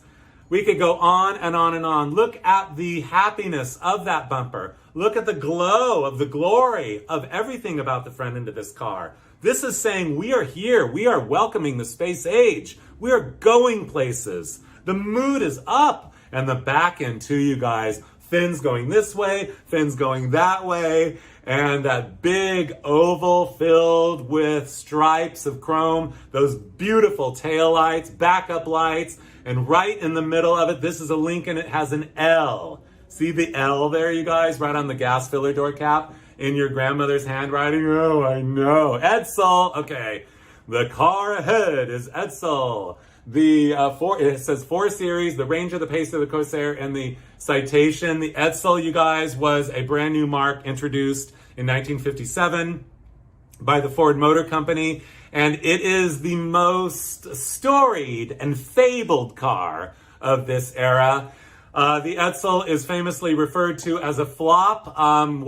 This mark was discontinued after 3 short years of production. And today they are considered to be among the ultimate collectibles of their era. I better calm down. I'm having a moment. I may have to go get more water. Anyway, yeah, you guys, we're live online right now. But what I wanted to say is that I know, look at this, okay, the Edsel. This is the top of the line Edsel Citation. Just that whole lunging forward of that front fender, the color coordinated wheel covers. I love that like visor style roofline, that wraparound rear window, that piece of trim that comes back from the front fender and then is like, I'm just going to leave a little gap before. I let the scallop happen. That scallop is filled, isn't it beautiful, with another piece of trim, 2-tone. Sometimes they were tri-toned. This was the most promoted car, the most advertised car, the most branded car of its era. And it is now the car that legend is made of. Here we have 10 Edsels are going to be given away in the Stay Flow contest. Get your entry blank here for full details. I'd love to win an Edsel, wouldn't you? I love this advertising shot of the Edsel. This is mid-century architecture, styled after the work of Styles Clements, who was an architect here in Southern California, 20s, 30s, 40s, 50s at least. This looks exactly like the Sears Shopping Center in Pomona that I grew up going to, but we're not talking about that. We're not talking about the palm trees as accessories. We are talking about this Edsel. Look at that, you guys. It says this is the Edsel. The emphasis is on engineering, but the accent is on elegance. Actually, the accent was on this. Yes, it is the horse collar grille. Where do we begin? So this car has been ridiculed and made fun of, but at the end of the day, it is really, sorry, I got distracted by the neighbor's pit bull. Such a sweet dog. I love it. Name Hemingway. Anyway, but what I was going to say was the horse collar grill, you guys. It says EDSEL right in the middle of the grill. There's a little hood ornament up there with a big E. This car was branded on every corner, on every panel. And those headlights coming forward and everything, and that split bumper, you guys, that is very avant-garde. Might as well get it out in the open. I love the color-coordinated wheel covers, you guys. Not that many cars had color-coordinated wheel covers, but this one did. And again, that E right in the middle of it, and a spinner bar on top of color coordination. Where do we begin? The inside of the car was also a symphony of space-age style and design, and here it is now. This is a close-up of the instrument cluster. First of all, the speedometer was a drum speedometer. And if you went too fast, if you had the optional speed sentinel, it would blink red in there to let you know you were going too fast. I mean, this car was loaded with gadgets and switches and buttons and everything, more so than any other car. Speaking of buttons, push buttons. Yes, you're looking at the hub of the steering wheel, and that is where the push button transmission was. Yes, you controlled the direction you wanted to go or the gear you wanted to be in by pushing a button in the middle of the steering hub of the steering wheel. It's just too much. I mean, talk about, we're going to the future. And don't you love the little color show there? Park in orange, reverse in red, and neutral in white, so you could see it. Drive 1 and drive 2 low. I know, how low can you go? How high can you go? I mean, this car makes my spirit soar. Always beloved forever, the Edsel, you guys. I know, and speaking of, here's an Edsel. This is an Edsel from the city of Dearborn. Apparently, the fire chief thought it would be suitable to drive around in an Edsel with a siren on top. And don't you love the one on that front fender right there? And again, another look at that glorious horse collar grill. Speaking of horse collar grills, we're not talking about that anymore. We're talking about, of all station wagons of the era of which we speak, late 50s and early 60s, you guys, the boomerang taillight on the Edsel station wagon has got to be the best station wagon taillight there was. Isn't that amazing? I know. And how much do we love taillights, especially when they're on the bus, you guys? So as a weird promotion, Edsel by Lebreau, apparently an Edsel dealer, makes history by making sense. 2400 Governor Prince Boulevard. I should have looked up what city this was in, but they actually took a city bus, painted the Edsel on it, for this is a 59 Edsel, by the way, and then put the taillights on there and wired the bus taillights up so they would be the taillights of the car. Is that genius or what? Where do we begin? 1960, Edsel production was short-lived. Yes, after just 2 short months, they pulled the plug on the Edsel line altogether, making the 1960 Edsel two-door hardtop the absolute rarest coupe of all space-age era cars. And I love the fins going that way and those taillights that start way up there and come way back, the shape of the rear window. Everything about this car is divine divinity. If you like divine divinity, how about the station wagon? Here it is right here, the Villager station wagon, full of mannequin parts in a snow-covered pasture at a place in Colorado called Rambler Ranch, you guys. He has a big Rambler I almost said connection. He does have a connection to Ramblers. Big time, because it's the biggest Rambler collection on the planet. And he also has a couple of other cars, including this gorgeous Edsel. But I wanted you to see the back of this station wagon. I mean, talk about science fiction styling, you guys. Isn't it gorgeous? I know. A very special car. These cars are so special. So, okay, I better calm down. I get excited. Hold on, I have to take a little sip. Yeah, I know. No, you're not dreaming. This is a 1960 Ford, you guys. In 1960, Ford went to the outer limits and did their car that was going to fly through outer space with complete and total ease. And here it is. This is the 1960 Ford Galaxy Starliner. Just the name alone, you guys, we could go on and on about the names. I mean, Ford had the Galaxy, the Starliner. I mean, I know. And it's purple metallic. That's the original color, you guys. We are not dreaming. This happened. This was such a special era of American productivity. I had this car. I bought it from the original owners. This was my last vintage car that I drove as an everyday car up until 2004. I used to have old cars and I would drive them as everyday cars. I kept them for about 2 years. This was the last everyday car I ever had that was old. 1960 Ford. Gee, I wonder what model it is. Oh, maybe you can read that on the trunk. Fairlane! In big, bold letters. I love this car so much. It was the only car I ever drove that did not have power steering or power brakes. And of all the old cars that I ever had, they all had power steering and power brakes. But this one didn't, which made it very easy to really control. So this was the car that on a rainy day that I loved to drive when I made a left-hand turn or a right.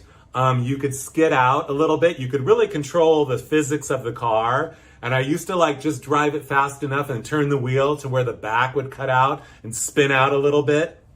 I loved it. I should have been a stunt driver, you guys. I know. So this was not a loaded car. It did not have a hood ornament on top of it. But this is a 1960 Ford hood ornament, and I just had to show it to you guys because it's like a lion stretching after it's waking up. I just thought you might want to see the just after a nap lion taking a stretch that is in every 1960 hood ornament. This is a 1961 Ford, you guys. Again, these cars are so underrated and they're so hard to find. This one especially, 1960 Ford Starliner. This one is on its way to be restored. A friend of mine sent me this picture that he took. It was at a gas station that he just happened to happen upon this at a gas station. He snapped this picture and sent it to me. But I love the way the light catches that roof line, the way the center of the roof is white, the way the body color is in a thin strip coming down the C-pillar there with the stars in it, 3 stars. That little tiny fin that starts as the door handle, you guys. The trim on the fin is the door handle. And then those reset round taillights and that rear grille. This is a masterpiece of automotive styling and design. I mean, it would not take a rocket scientist or a fine art major to figure that out. And by the way, we might as well. These cars are art. They were sculpted. They were sculpted. I mean, they are rolling sculptures. Where do we begin? 1962, we have this. I just had to show you this 1962 because I love this lipstick red. This woman standing there at Ranch Kitchen in New Mexico. And that white sweeping side spear. It's just, I know, it's just so happy. It's so colorful. We need more color in this world. Enough gray already. And this was the 1962. So I'm driving down the street. 1962 Sunliner convertible. Sorry, I have to take another little drink. Oh, sorry, you guys. A lot of talking. Okay. How are we doing so far? Everybody okay? Oh, have you gone to get a snack? Some Twinkies, some donuts, some Doritos. I know, don't you love Doritos? Don't you love donuts? Don't you love Twinkies? Anyway, someone was talking about bacon wrapped Twinkies the other day, but we're not talking about that right now. We're talking about this 1962 Ford. So I was driving down the street in Downey one night, so 10 years ago. And anyway, I spotted this car in a parking lot of a restaurant. So an old restaurant, you know I love old places. So I swerved in, I leapt out of the car, and I went into the restaurant and started going table to table. Excuse me, is that your 1962 Sunliner out in the parking lot? No, yes. So finally, I found him. And the guy's like, there's this couple sitting there, and this guy's like, do you want me to show it to you? And I'm like, yeah. He goes, so I bought it from my best friend's mother, and it's only got 30,000 original miles on it. And I said, I could tell it's super clean. And so he said, do you want to take it for a ride? And I said, yeah. He says, well, it's 3 on a tree. Do you know how to drive 3 on the tree? And I'm like, well, I'm thinking to myself, well, actually, you know, I've never really driven a 3 on the tree before because every car I've ever driven had an automatic transmission. But I know how to do it because I've seen so many people do it. I know you, So I got in the car, and of course I could do it perfectly. I'm good with cars. Anyway, so we drove around, and I said, when and if you ever wish to sell the car, let me know. So he calls me like 5 years later and says, we've decided to sell the car. Come on over. So I go over to the house, and in their backyard, on the way to see the car in the garage, they have this giant, like fenced-in caged area, and a big giant goose, like 4 foot tall in there. And they said, oh, that's our pet goose, Sam, or whatever. I forgot the name. And we love him, and he's wonderful. And the goose is like looking me over like, who are you and why are you here? And, you know, I own this place, so shouldn't I have known you were coming? And so I'm like a little like, oh, the goose. I'm not used to being around gooses, are you? So anyway, but the goose seemed fine. I mean, I love geese and swans and every other bird in the bird kingdom. I do. I mean, yeah, they're amazing. So, I mean, really, they're like prehistoric. So we go back and see the car. Anyway, they wanted a lot of money for it, and it just didn't work out. So I said, well, I'm sorry, I'm not going to be able to buy the car. And so on the way out, they go like, well, you didn't buy the car, but we want you to have a goose egg. So they gave me a goose egg that was like, you know, this big or whatever. And so I'm like, well, I've never had a goose egg before. I don't know what to do with this. So I took it home, and it was in my refrigerator like a couple days, and I didn't have any other food in the refrigerator. So I thought, well, I'm hungry. I might as well eat it. So I cracked it open, had a big giant yolk in it, this big, and everything. And then I ate it, and I'm like, oh, that was delicious. And yeah, I know.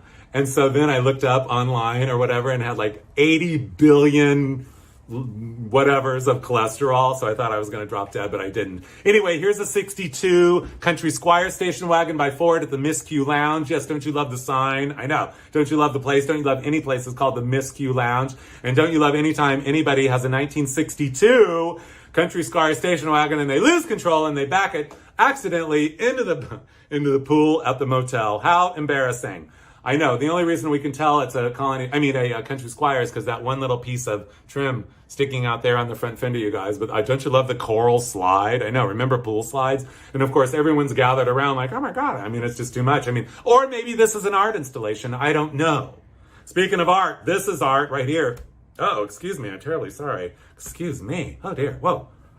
Oh, bodily functions. Woo. Anyway, okay. I'm feeling empowered now. As if I wasn't before. So anyway, I hope you guys are doing fine. I know this is kind of crazy. We're fine though, right? I know. This is a 1957 Ford, you guys. I mean, this is really, talk about a mid-century masterpiece. This is the La Habra Corn Festival Parade in La Habra, California. I love the cleaners. I love the Barry's Toy Store. Oh, it's a toy store. And Edmunds, something apparel. Sorry, wearing apparel. I got new glasses. I thought I'd be able to read. What's that say? Wait, I'm going to look up close. Excuse me. Oh, shoes and wearing apparel. Sorry, it's this big on my screen, you guys. Anyway, I know. So, I mean, in willow green and white two-tone, look at the sculpture on the front fender. Look at those big, happy headlights. Look at that gorgeous grille. Look at the bumper guards there. And look at the styling of the rear quarter. Up and down, flaring and being a gorgeous fender. Isn't it? I know. Now, in 1957, Ford also introduced a miracle of mid-century engineering and motoring in every way, every day, a retractable hardtop. Yes, this is where the trunk of the car opened up backwards and the roof of the car kind of folded in two. Well, as you can see it folding right there, the front of it folded under, and it went into the trunk, and then the trunk folded back down backwards, and voila, a hardtop convertible. It was called a Skyliner. This miracle of mid-century modernity lasted for the 57, 58, and 59 Ford model years. Yes, indeed it did. Unfortunately, there wasn't a lot of luggage space. That one piece of luggage in there, that's about as much space as you got. But of course, today they are, as every single one of these cars are, considered prize collectibles and world-class national treasures. I just had to put this slide in, you guys. It's two ladies standing in front of a root beer and white, or more chocolate, really, chocolate metallic and white 57 Ford. But I just love the way they're dressed. I mean, they're like those kind of ladies from those kind of shows back then. She is wearing a lavender hat with lavender gloves and this big scoop neck fitted dress with that giant purse. And the other one also has the gloves on, gloves and a hat and a very elegant shirtwaist dress. I know, and they are like ladies that are going to town. Well, they're going to town, but someone's going to the country in this. More than a car, more than a truck, yes. In 1957, Ford wowed the automotive industry by marketing this. The Ford Ranchero. Yes, this is what happens when a car and a truck have a baby. So yeah, it's a car truck, a truck car. The car as a truck and the truck as a car, the Ford Ranchero. And here we are at the Miami Beach Auto Show of 57, sorry. And this is the 1957 Ford Country Sedan Station Wagon. And I don't know what that mannequin is I almost said smoking. No, I meant to say fishing. I don't know what's going on. I think I had a mini stroke. Anyway, yeah, he's fishing in the bushes for what? I don't know, because we're too busy looking at that all-encompassing, this site is like euphoria, isn't it? To see a wagon with a matching canoe on top. Let's go. Someone needs to recreate this and just drive it around the country and make us all proud to be Americans. I know, because this is Americana and so is this. The spirit of invention, you guys. 1958 Edsel. Finally, you get to see the taillights of a 58 Edsel, you guys. Among the biggest of their day, by the way. Right up there so you can really see them. But anyway, we're not talking about the Edsel anymore. Oh, we could talk about it all day, but we won't because we don't have time. We got to talk about the Aero Cabana, you guys. This is like someone's grandpa decided to make a clip-on pop-up camper, so you don't need to have a trailer. I love the style of it. I love the spirit of it, and I love that there's like an army helicopter flying over. Can you hear that right now? Okay, we're not talking about army helicopters. Don't you love that ladder, you guys? Well, Ford Motor Company decided, well, if you can do that, we can make an all-in-one. We can add a boat to it, too. So there it is. This is I don't even know what's in there, but we're going to find out in a second. Don't you love 59 Country Squires by Ford? White with red interior. I know. And, okay, so here is the Aero Cabana in all of its unfolded glory. This is, giving sleepover a whole new meaning. And I wonder what the Ford Country Squire station wagon thinks of that. I know. Look at this. A symphony of stripes and flare and circles and squares and angles and fans. Don't you love that fan over the back? It even has a shower and a boat over on the side. I mean, this is like chitty chitty bang bang plus plus plus. I know. Speaking of Country Squires, this is my favorite year of Country Squire. This is the 1960 Ford Country Squire station wagon. And this is a one-year-only body style with that big bubular rear end. Showed up from outer space. This has such a dynamic line of glory to it, doesn't it? And look at the rear of this car, you guys. I mean, first of all, I love the door handle that you can, I mean, it's like twin door handles in one. I know. Only that is the back door handle, the back tailgate door handle. The fins, the way they go like that. That panel of fake wood trim. Those very like sunset taillights. And Country Squire. Written out in like the handwriting of your favorite lesbian aunt. Isn't it gorgeous? I know. Speaking of gorgeous, this is gorgeous. This is the 1933 Ford Pavilion, which was originally built for the 1933 Century of Progress Expo in Chicago. When the expo was over, the fine folks at Ford decided they would, hold on one second. Sorry. A lot of talking. Okay. Everybody okay? I know, sorry. So when the fair was over, they moved the Ford Rotunda back to Dearborn, Michigan, right near the Ford plant, and it became the big showroom. So everything was going just fine until, well, okay. I was in Detroit, and this 94-year-old woman who was a textile designer was telling me the story that I have to share with you. She said in 1964, she got a commission to design a fabric that they were going to have made into drapes that were going to hang like 2 floors tall drapes, these giant drapes, and they said it has to say F-O-R-D, F-O-R-D, F-O-R-D, repeat it. And so she's like, great, I can totally figure that out. I'll take it to the mill, we'll have it woven, we'll have 1,000,000 yards, and we'll be able to make your giant 2-story tall drapes. They're gonna be gorgeous. So the fabric gets woven, and she goes there to oversee the installation. And she gets there, and they're like, we did it yesterday. You missed it. And she says, but wait a minute. You hung them upside down. You hung them upside down. And they're like, we don't care. We don't care. We don't care they're hung upside down. They're up now. We're not going to change them. She's like, no. You got that. She was freaked out and devastated because this massive job she did, now they're upside down. I mean, what an embarrassment for everyone.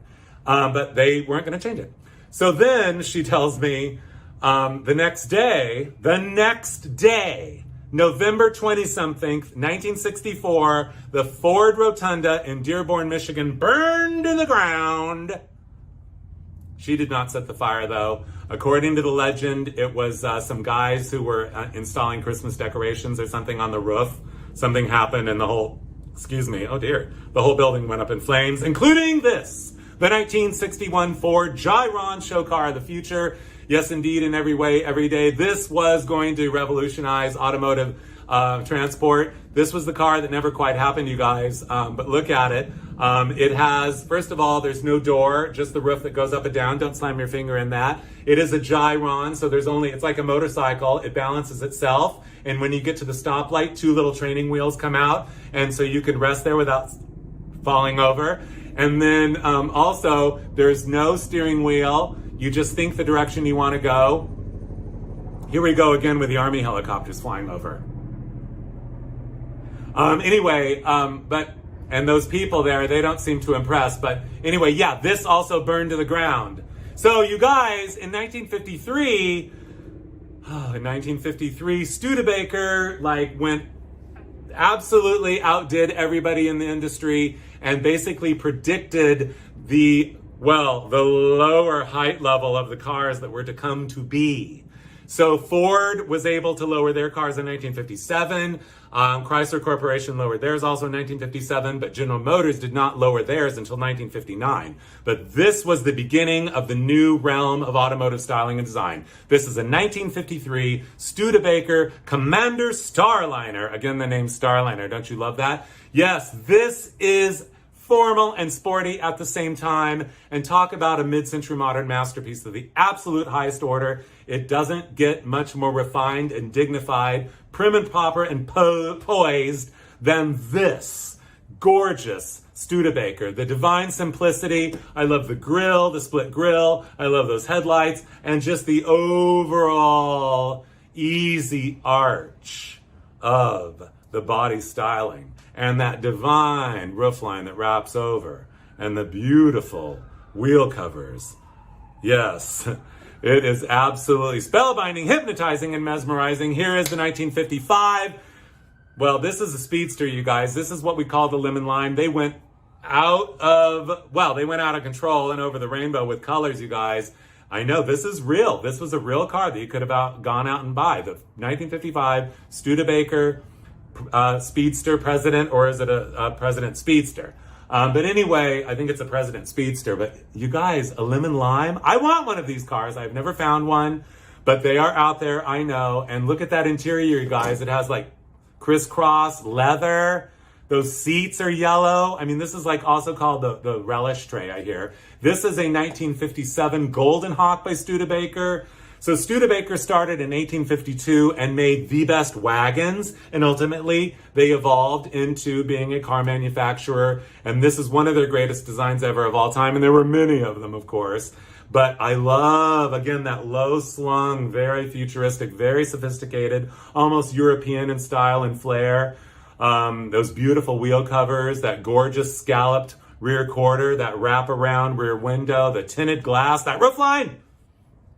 Everything about it. So I went to the Studebaker Museum, you guys, and I was absolutely, first of all, it's in South Bend where they manufacture Studebakers. That was the headquarters, South Bend, Indiana, Studebaker Museum, yay. So anyway, and I saw this 1956 President, and I was spellbound, hypnotized, and mesmerized by the color, that sweeping side spear, and the two-toning on the around the windows and everything. Isn't it gorgeous? I know.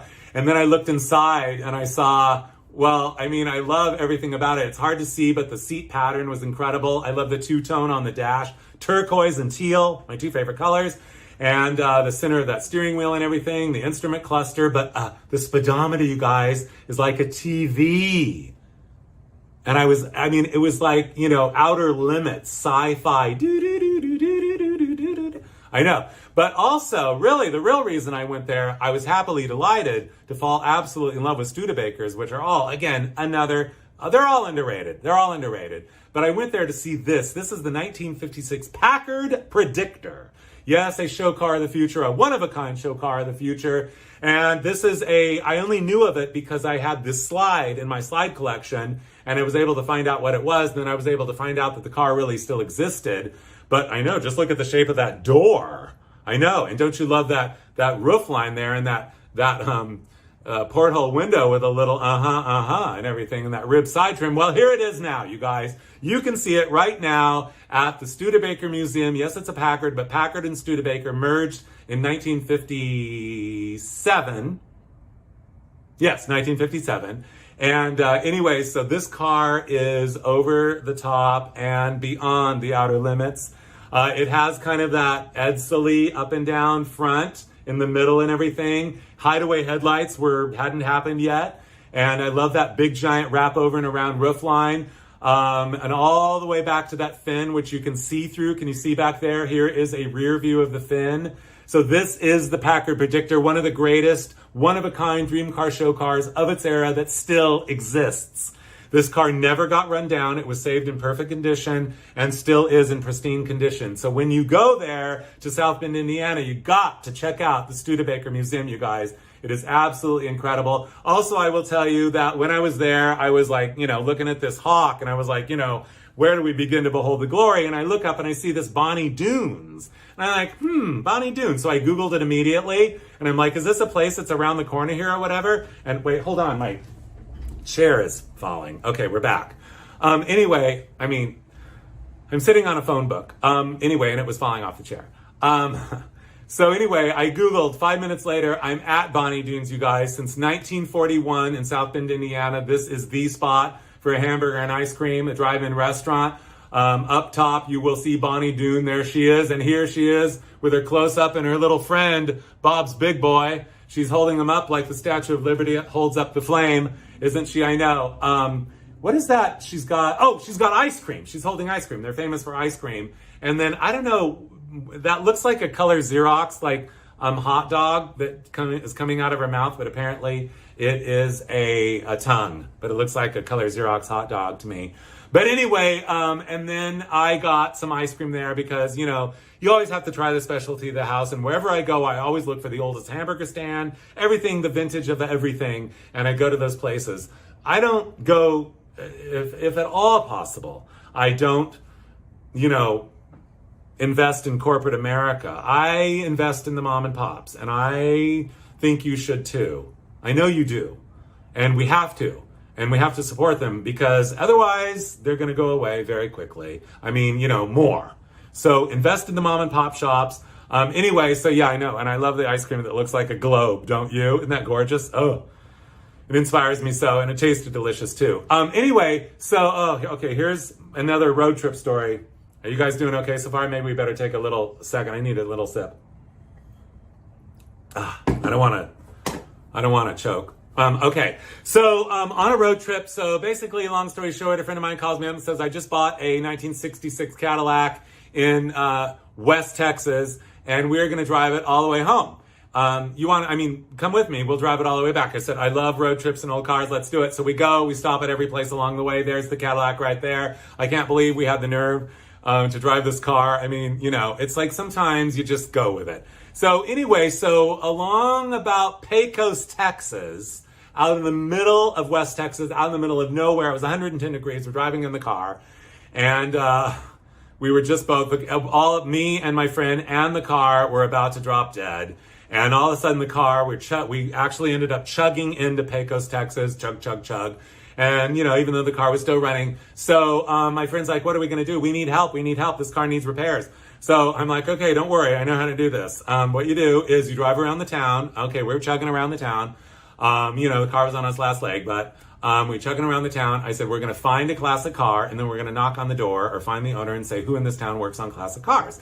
So we happen to drive around, and all of a sudden in the parking lot, we see this. Not this exact Riviera. This is my friend Steve's Riviera, but this is a you know what? I got to be honest with you. 64 or 63. They're both so similar. But anyway, the 63 Riviera. We saw a car just like this in a parking lot. And by the way, I know, 63, 64, 65 Buick Rivieras may well be General Motors' finest, most sublime hour of divine design. I know. We could go on about that, you guys. There's so many cars we're not covering here, and I'm sorry. It's just that there's too many. But the story is that, so I didn't realize it, but I look up and it says Pecos Country Club. So I'm like, hold on, I'll walk in. I will find out who owns that car. So I walk into the Pecos Country Club in West Texas, unannounced, and there's all these people at tables eating dinner. I walk in the door and I say, excuse me, and every single one of them drops their fork, looks up, like, who are you? And first of all, I know better. I'm a seasoned traveler. I know how to greet a group of strangers that you've just walked in on and they've all dropped their fork. You say, I'm an out-of-towner, first thing. So I said, I'm an out-of-towner. We're on a classic car road trip and our classic car is broken down. We need help. And can someone help us? And this guy stands up and he says, my brother owns a repair shop. He'll fix your car. Go to this address first thing in the morning, 8 o'clock. So we're like, okay, thank you. So next morning, and we're like, okay, we don't know if this is really what's going to happen. So next morning, sure enough, we show up at this address, and it is like it's a giant tow truck service, but it's kind of like also a junkyard. And there's all these junkyard dogs and everything barking at us. And we're like, okay, where are we? Are we going to live? Are we going to die? What's going on here? And so, but you go with it. So we get there and we go, excuse me, we're supposed to look for Weldon. Oh, Weldon, the owner. Yeah. Hold on. So all these people that work at the junkyard, they finally go up to the chain of command. They get to Weldon and out walks this man. We'll take care of you. What's the problem? And we said, our Cadillac. He said, okay, fine. Don't worry. I own the place. We'll fix it. So he says, so we're like, okay, thank you. And so then he says, while you're waiting for your car to be fixed, do you want to see my car collection? And we're like, yeah. So we get there. Here he is, Weldon Brookshire of Pecos, Texas, the nicest man. So he shows us his entire car collection, including this beautiful 1955 Chevrolet Nomad. We could go on and on and on. One of my all-time favorites. 1955 Ford convertible in the original shade of shocking pink with a pink interior. Where do we begin? I know. And he had Sanford Son. Sanford and Son was a famous television show of the early 70s. It was hysterical. Sanford and Son, it says, we buy junk, we sell antiques. That's what it says.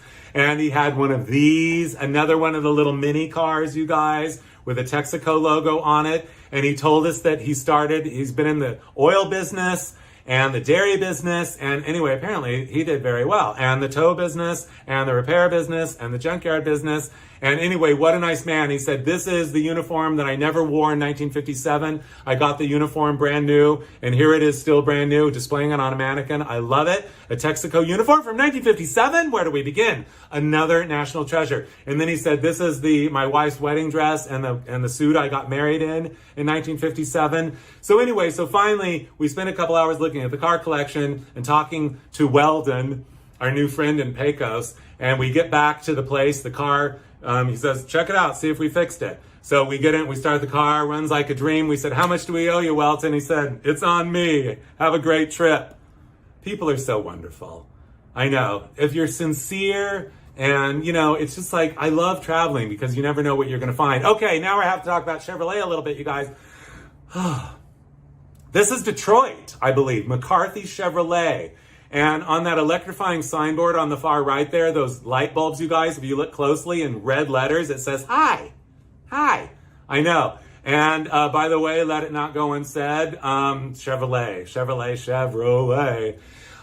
We are not really concentrating on Chevrolet in this show, you guys, because they get a lot of play, and a lot of these cars that I'm showing you are the ones that don't get a lot of play. So I love Chevrolets, believe me, I do. I came home from the hospital in one, as I told you at the beginning of the show. But I also want to say, we're going to look at that rotosphere right now, you guys. That is one of the great inventions of the 20th century as far as lighting goes.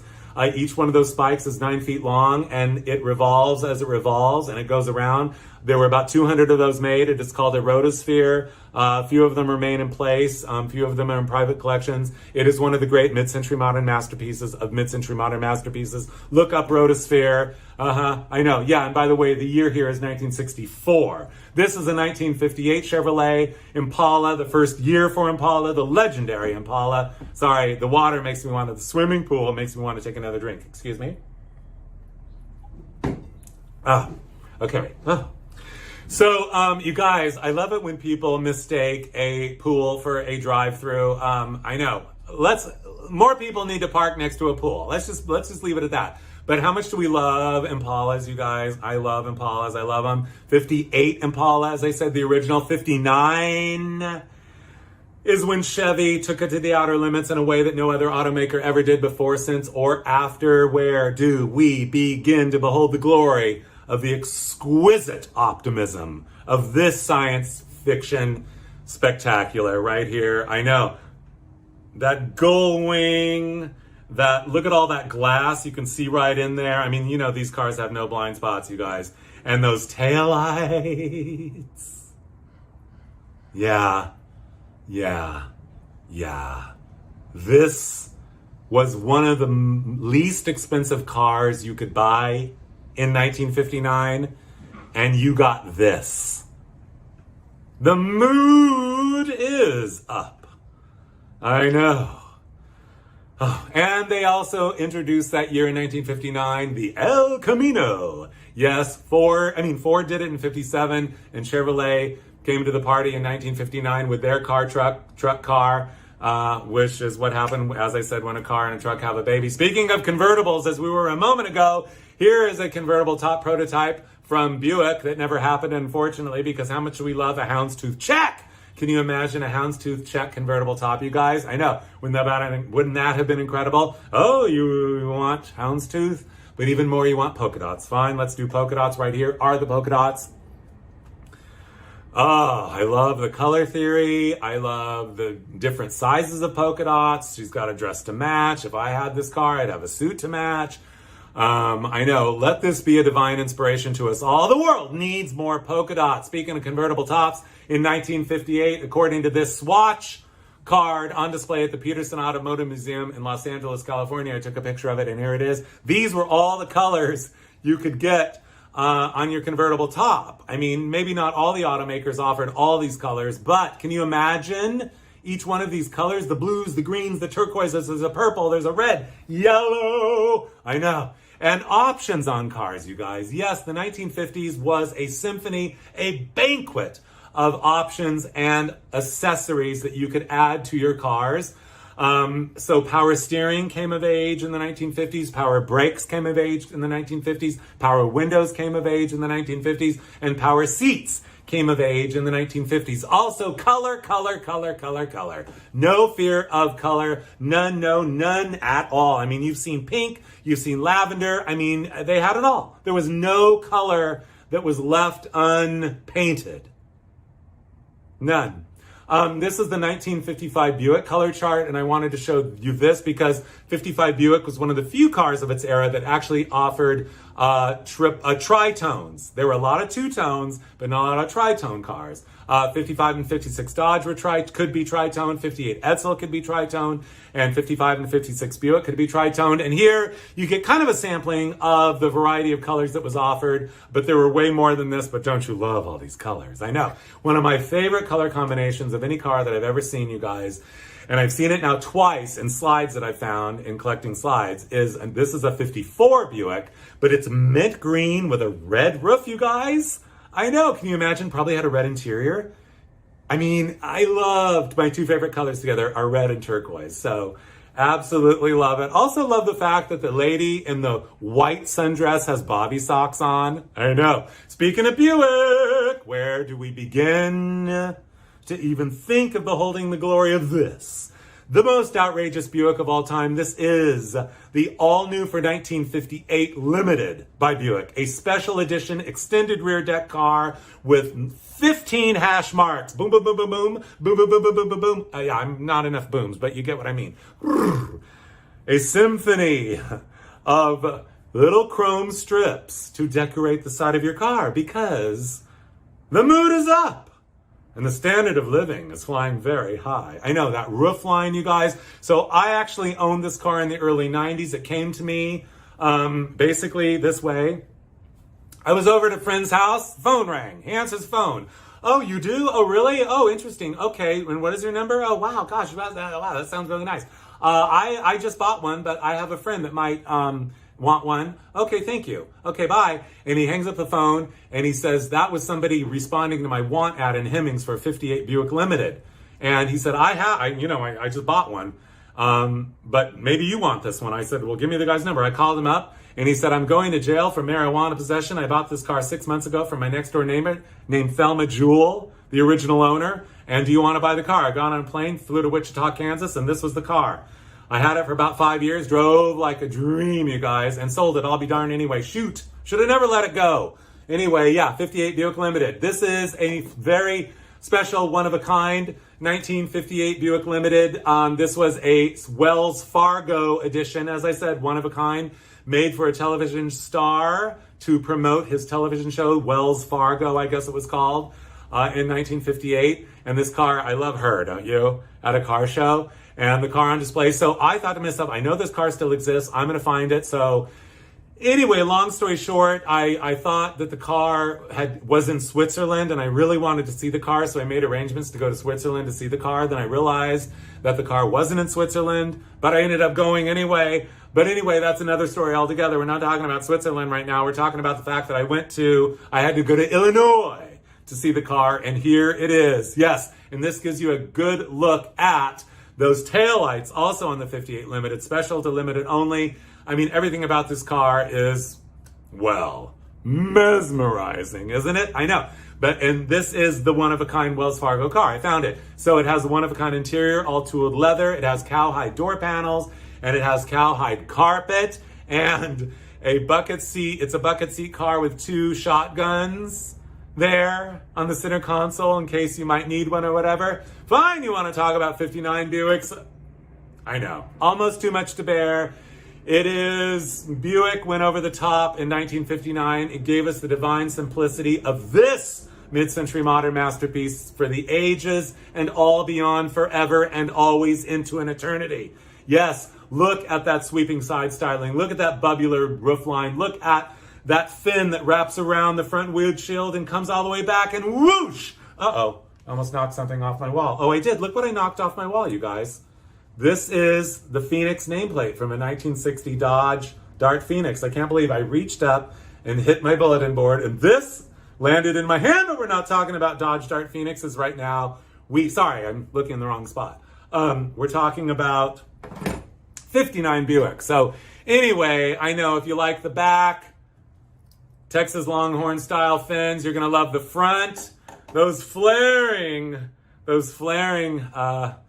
canted cockeyed headlights are, I mean, I've run out of adjectives, you guys.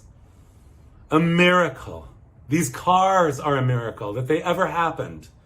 This represents a time in American history when optimism was a saleable commodity and a motif which inspired all kinds of products, not just cars. But cars were the ultimate symbol, the ultimate expression of going places. And that's what we were doing. This was a society and a culture on the move, like no other culture ever in the history of the known universe. The time was brief, but it was meaningful. Look at these two little children.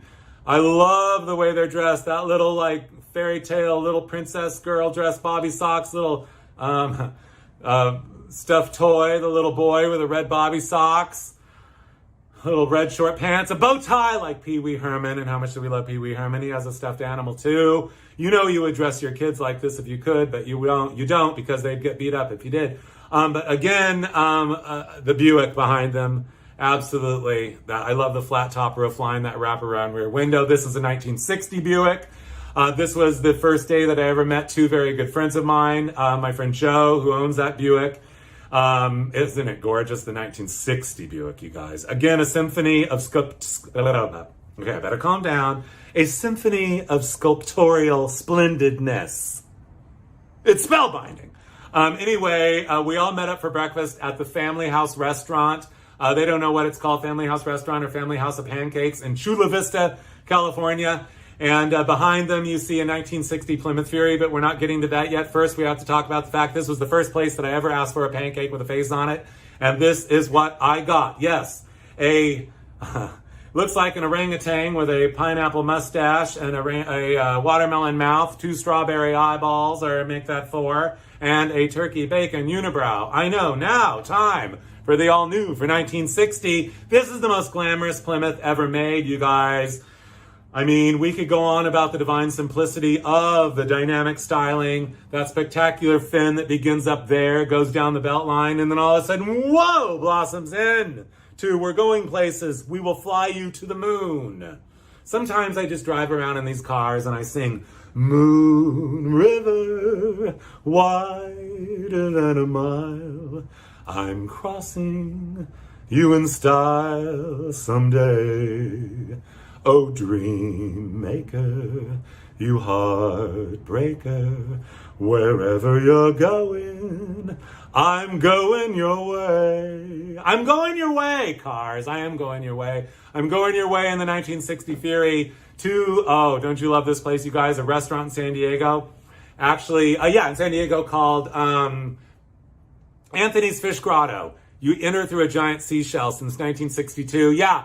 Look at the 60 Plymouth Fury, you guys. I mean, that green roof. I love that front fender treatment with that two-tone up there. Very, very sophisticated, isn't it? And right up there, up front, it's winking and blinking at us in gold. It says Fury. F-U-R-Y, like it means it. Don't you love the name Fury, you guys? With that little starburst right there. If you want to see the most spectacular outer space age steering wheel, you guys, in horn ring, this is it. Again, it is a squared off steering wheel with gold glitter in the clear part down below and up above. That's clear with gold glitter. And how about those horn buttons, you guys? I mean, this is like the outer limits looking back at you right there. Push button controls on both sides, right and left. The mirror on your right that stands up on a little stem. I mean, you are going places. This is a 58 Belvedere two-door hardtop, made legendary by the film Christine.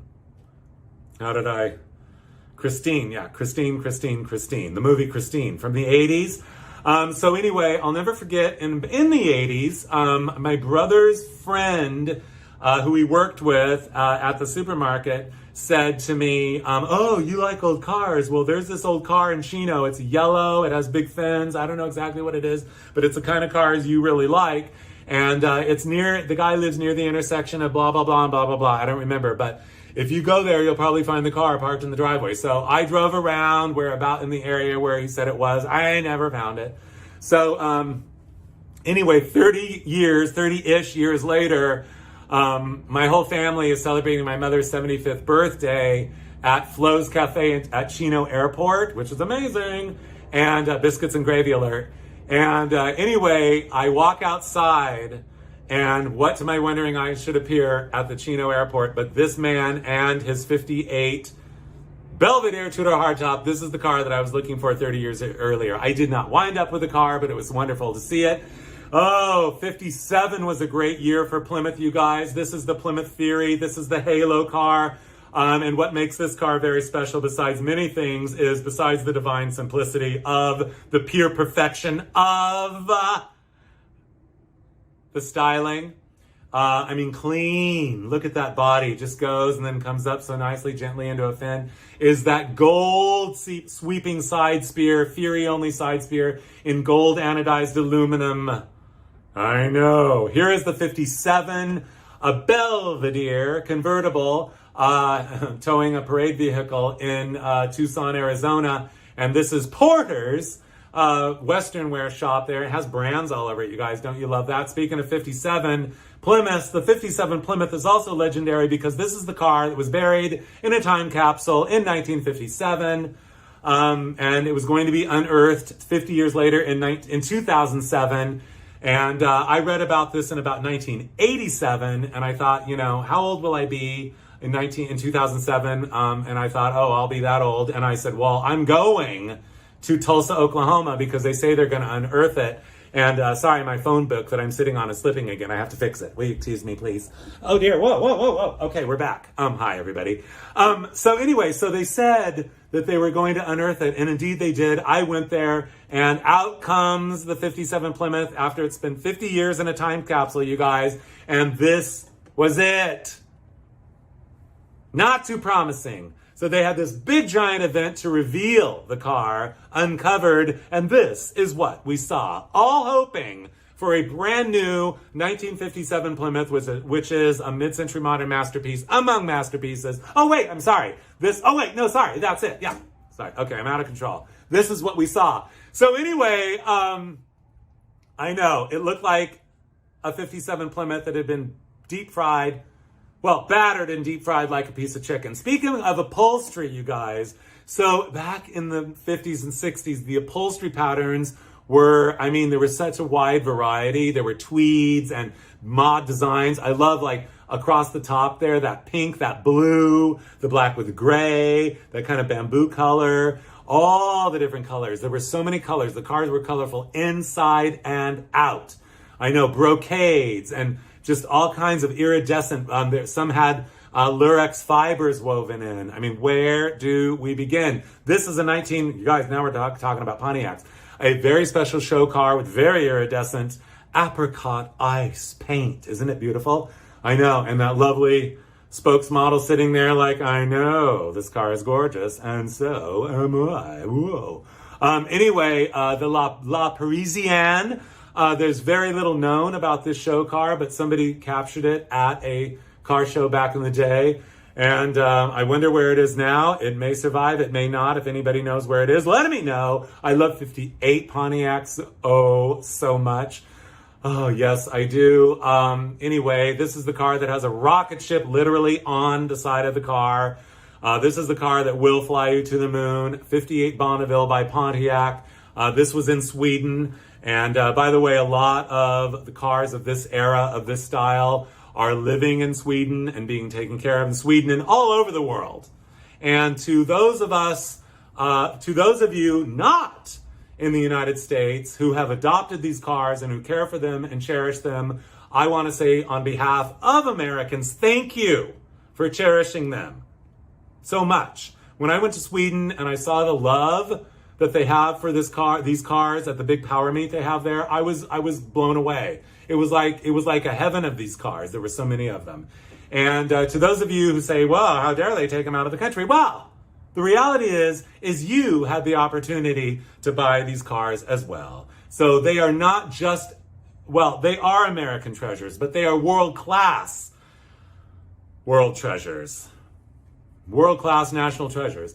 Anyway, I know I could go on. This is the interior of a 58 Pontiac Bonneville, green on green. This is one of the most over-the-top colors ever, inside and out. But what I want to say about this car, besides everything, but we could go on, it has a grab bar, you guys, and that's an air conditioning duct on the right. Rare, but air conditioning also came of age in the 50s on cars.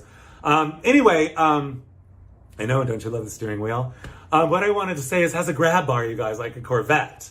It has a grab bar in case the driver's going too fast. You can hold on and go, slow down, slow down. No, don't. But anyway, I know. If you like that, you'll love this, the 58 Star Chief by Pontiac at a car show.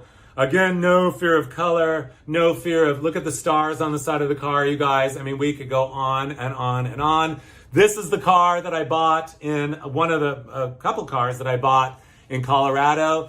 And I will tell you, this is a 59 Bonneville Safari station wagon. In what I call blueberry metallic. Anyway, this is the very car that I bought, and it was $4,000, and it was in perfect condition. The only thing that was wrong with it was the dash was all cracked up, but that was restorable. I mean, these cars are restorable. But anyway, sorry. What I wanted to say is that when I got the car, I got there, and the guy, I said, how does the car run? And he goes, well, it runs fine. Start it up. I started up. I mean, you could tell it ran great. Everything was fine. He said, but there doesn't have any brakes. And I'm like, oh no, because I was planning on driving this car home to California. I thought to myself, well, there aren't a lot of stops between here and California. I'll drive it home with no brakes. I drove this car home with no brakes, you guys.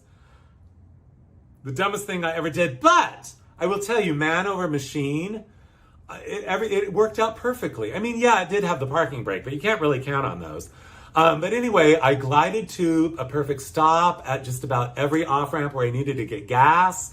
And I don't know, I just kind of like I just kind of did it. And when I drove it into LA, it was like 3:30 in the morning when there was like no traffic. Everything worked out just fine. I do not recommend driving a car from Colorado to California with no brakes. I would never do it again, but that was like, 30-ish years ago, and I did something really stupid. The interiors of a 1959 Pontiac Bonneville interiors are some of the greatest interiors ever. The bucket seats are absolutely just, I mean, when you sit in them, you just feel like you're in the womb. They are so comfortable. The door panels are sporty. Everything about this car, including the sparkle carpet. Yes, it is one of the few cars that had the Lurex fibers going through the carpet as well. I'll never forget the time I was driving through St. Louis, Missouri, and I looked in the classifieds, and this 1960 Pontiac was for sale, and I went over to look at it. I remember it was $10,000, and it had a flat tire, and it was all dirty and everything. This is like 10 years ago. Anyway, it didn't run. It hadn't been run for years and years and years. I did not buy it, but here it is, the wraparound flat top roof line I love. Those taillights jutting out from the top of the trunk and everything. Where do we begin? That wraparound bumper. I know. This is the car, believe it or not, a 61 Pontiac Bonneville I owned longer than any other classic car I ever owned for some strange, odd reason. It was a beautiful car, all original, and I absolutely loved it. Look at that grill, the way it slants back like this. The rest of the car is slanting forward and the grill slanting backwards. I mean, split grill. I know, so Pontiac. This was the day I remember taking the day my book Addicted to Americana came out. I also want to show you the most exciting feature of this car. And there were many, but the clear steering wheel, you guys, and it was green, clear plastic. And I remember it didn't have a crack. The first thing I look at when I go to look at a car is the steering wheel. That's really the first thing I look at. The steering wheel tells you a lot about the car. At least it does me. Also, you want to look, rust is the other thing. Pitted chrome. Has the car ever been hit? Has it been repainted? I mean, I could go on and tell you all kinds of things. But anyway, I know. And this is the car that I took Jay Leno for a ride in, or he took me for a ride in my car. I was a guest on Jay Leno's garage, and I will tell you, basically what happened was, sorry, my phone book is slipping again. Okay. What happened is that I spent 4 hours with Jay Leno. And let me just tell you, the guy was so amazingly nice. He was engaged the whole time and just time of day asking me all kinds of questions. I mean, he was like interviewing me like I was a guest on The Tonight Show, but it lasted for 4 hours. I know. So I just want to say, Jay, thanks for being such a nice guy. And, you know, I see you around occasionally, and what a guy. And I've seen his car collection, you guys. I mean, we could go on and on and on. But anyway, yes, thank you, Jay, for inviting me on your show. This is a 1957 Chrysler. This is a snapshot. This woman sent this to me and said, you know, I want to show you this. It was our family photo.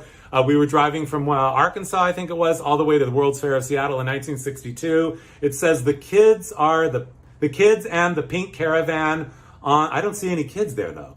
On the shores of Jackson Lake, Grand Teton National Park, Wyoming, August 1962. So I just had to show you this because it's a rare pink 1957 Chrysler New Yorker convertible and a pink trailer to match. How much do we love pink to match? I love these two. I love that lady's outer space hat. I love that skirt on her dress that could double as a parachute. And look at him all dressed up and everything. And there they stand before the glory of this, their 1957 Oldsmobile. Oh, what happened to, there it is, my hanky. Oldsmobile, what am I saying? Okay, I've lost my mind. Chrysler.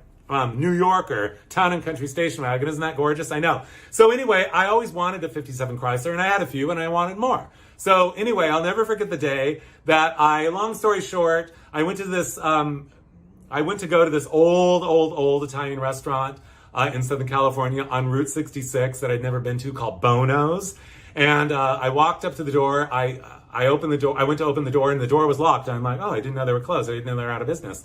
So I looked in the window, and there was like somebody in there. And I'm like, oh, sorry. And I turn around to walk away, and I'm walking back to my car, and I hear somebody yell, hey, what's going on? You knocked? And I'm like, no, I'm sorry. I didn't realize you're out of business. He's like, come on in. Mother built the place in 36. So I go in. The guy's like, I'm 84 years old. And he showed me around the restaurant and everything. He's like, oh, yeah, we went out of business a couple of years ago.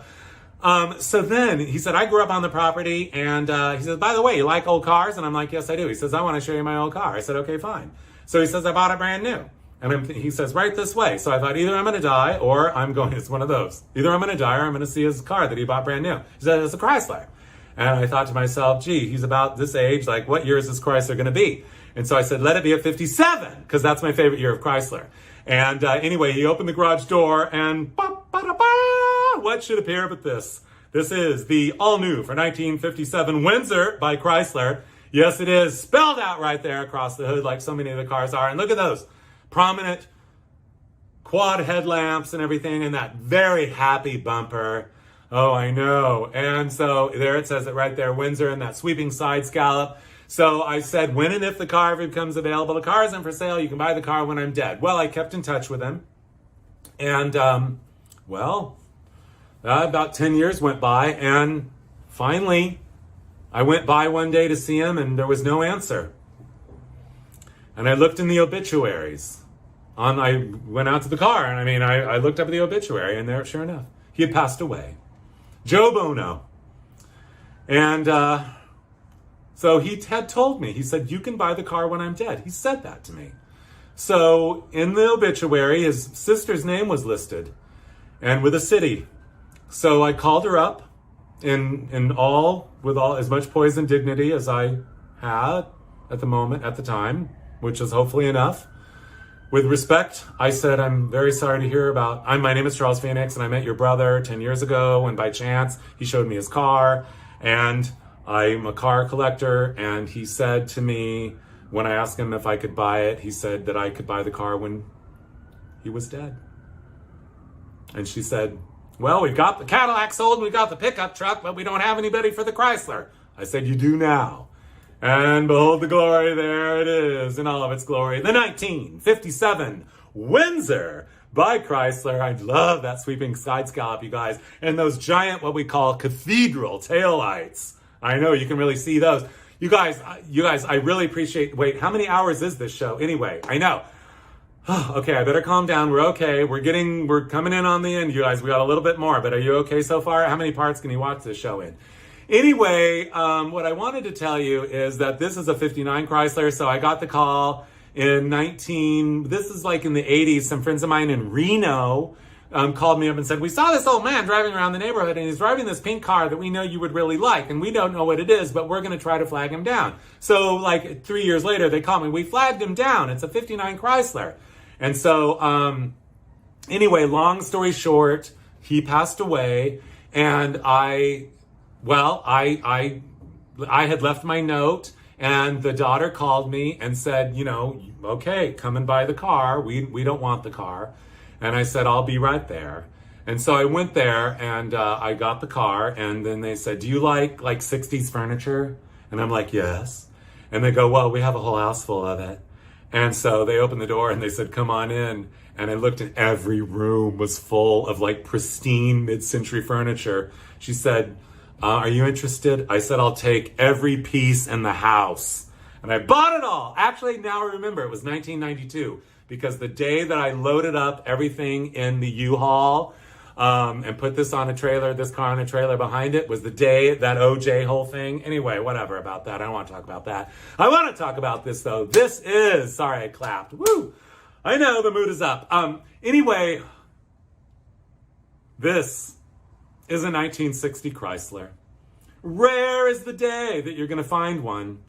But look at that tail fin. Look at that front fender. You can see it all the way in lavender metallic. It goes, and it comes back, whoa, and then whoa, at the door, and comes right back at you, and finishes in this, as though you are going over the rainbow and beyond the outer limits. This is one of the great taillights of all time, the boomerang taillight. And don't you love those hash marks too, to just help hold the car in place on Earth. Otherwise it would take off, fly me to the moon, and let me play among the stars. Let me see what spring is like on Jupiter and Mars.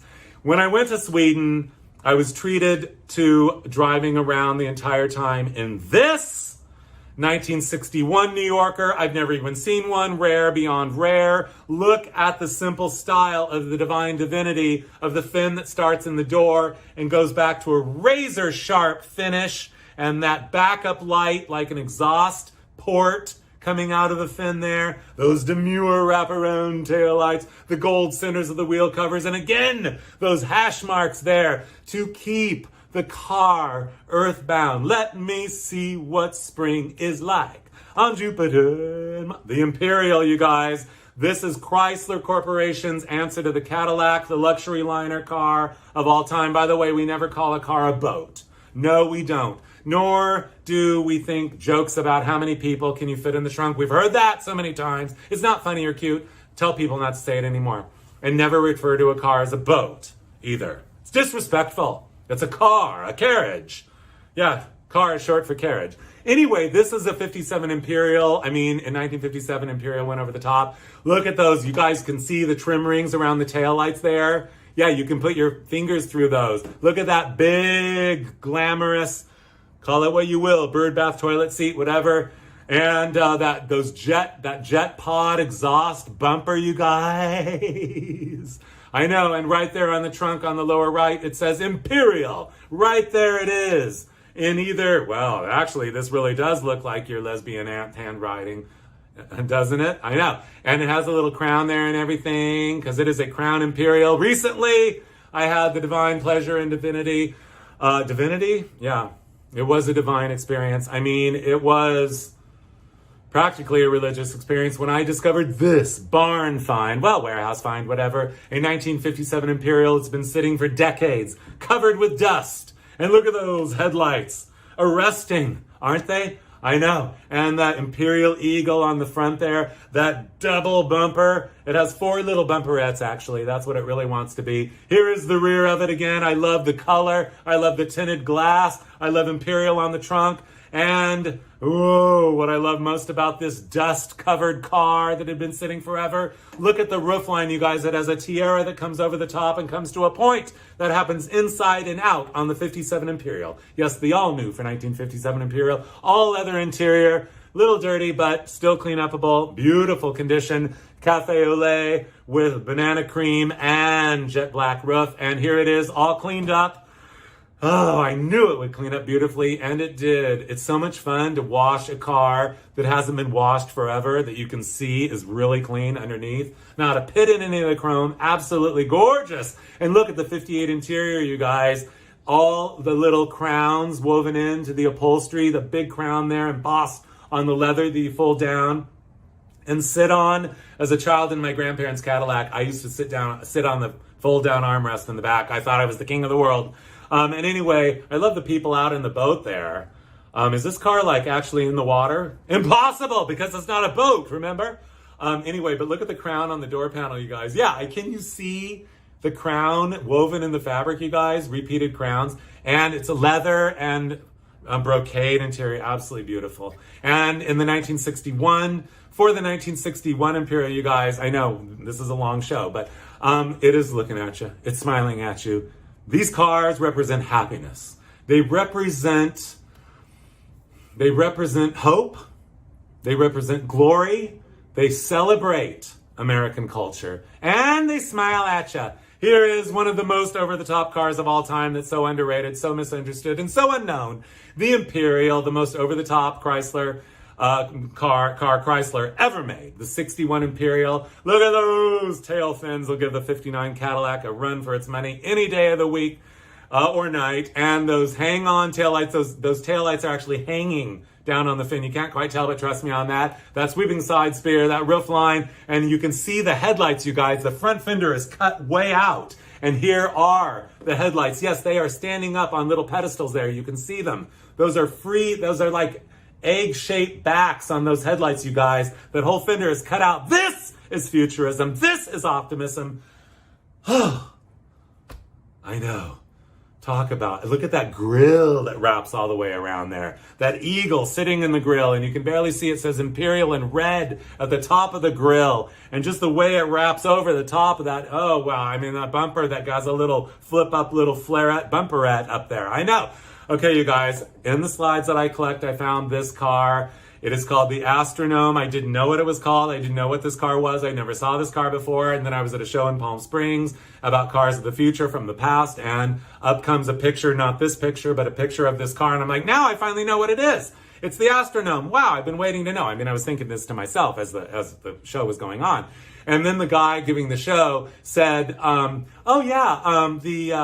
the car it still exists. It's in North Hollywood, California right now at the Metropolitan Pit Stop, and here it is. So I went there to see it. 4 headlights and everything, bubble top. I'm like, are you kidding me? And then I find out this car was a show car built by Rambler, who made the Metropolitan. The Metropolitan is from 1954 to 1962. It was the first kind of real successful compact car. It was a hybrid between an English maker and an American maker, but each one of these little babies, I mean, I don't fit in it, you can see. But anyway, I love them. That is what this car, the Astronome, was a show car built on a chassis of a Metropolitan. It was shown one time only at the New York Auto Show in 1956. You can see the bubble top there from the rear, that one singular fin with what, I don't know, it might be Lalique crystal, I don't know, coming up there at the top and everything, those little pop-up little taillights there and everything. I mean, where do we begin? And on the side of the fin, Astronome. Is this brilliant or what? I mean, talk about outer space age. This is really taking it to the outer limits. They actually put an astronaut on this one-of-a-kind show car. So when I went to the Metropolitan Pit Stop, which is the place where all people go who own Metropolitans, they have every part in stock for you to restore a Metropolitan. Let me take a drink really quick. I said to them, can I sit in the Astronome? And they're like, no, you're way too big. You're way too big. Sorry, you can't sit in it. I'm like, please, please, please, can I sit in it? And they're like, well, okay. I told them first, I said, I'll shrink. And anyway, so they let me sit in it for a minute. Whoa! Don't be afraid in life to ask for what you want. People want you to have what you want. Most people. And people will help you. Ask them. State your desires. And you will, okay. Oh, wait, so I'm sitting in it. Sorry, here, I got to sit in it. So anyway, I know, I could barely fit though. I mean, really, I could barely fit. And that top goes up like, and then you get in it and it goes, and back down. I know. So anyway, and now talking about outer space age and beyond the outer limits, here's what happened. I was in Sacramento. I went to this 1959 restaurant called the Hofbrau, and I pulled up, and what to my wondering eye should be sitting in the parking lot, but a 1956 Eldorado Seville by Cadillac. And so I looked at it, I walked around it in complete awe, of course, because we love Cadillacs and we love Eldorados. And so anyway, in blue, metallic. I love cars in metallics, always my preferred finish.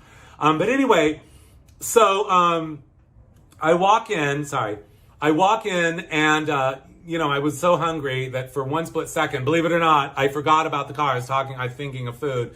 And I sit down with my tray of sliced roast beef, and in those places, unbelievable. And I look up, and all of a sudden, clear across the other side of the restaurant, I see this, pretty old man with a big cowboy hat on and red cowboy boots.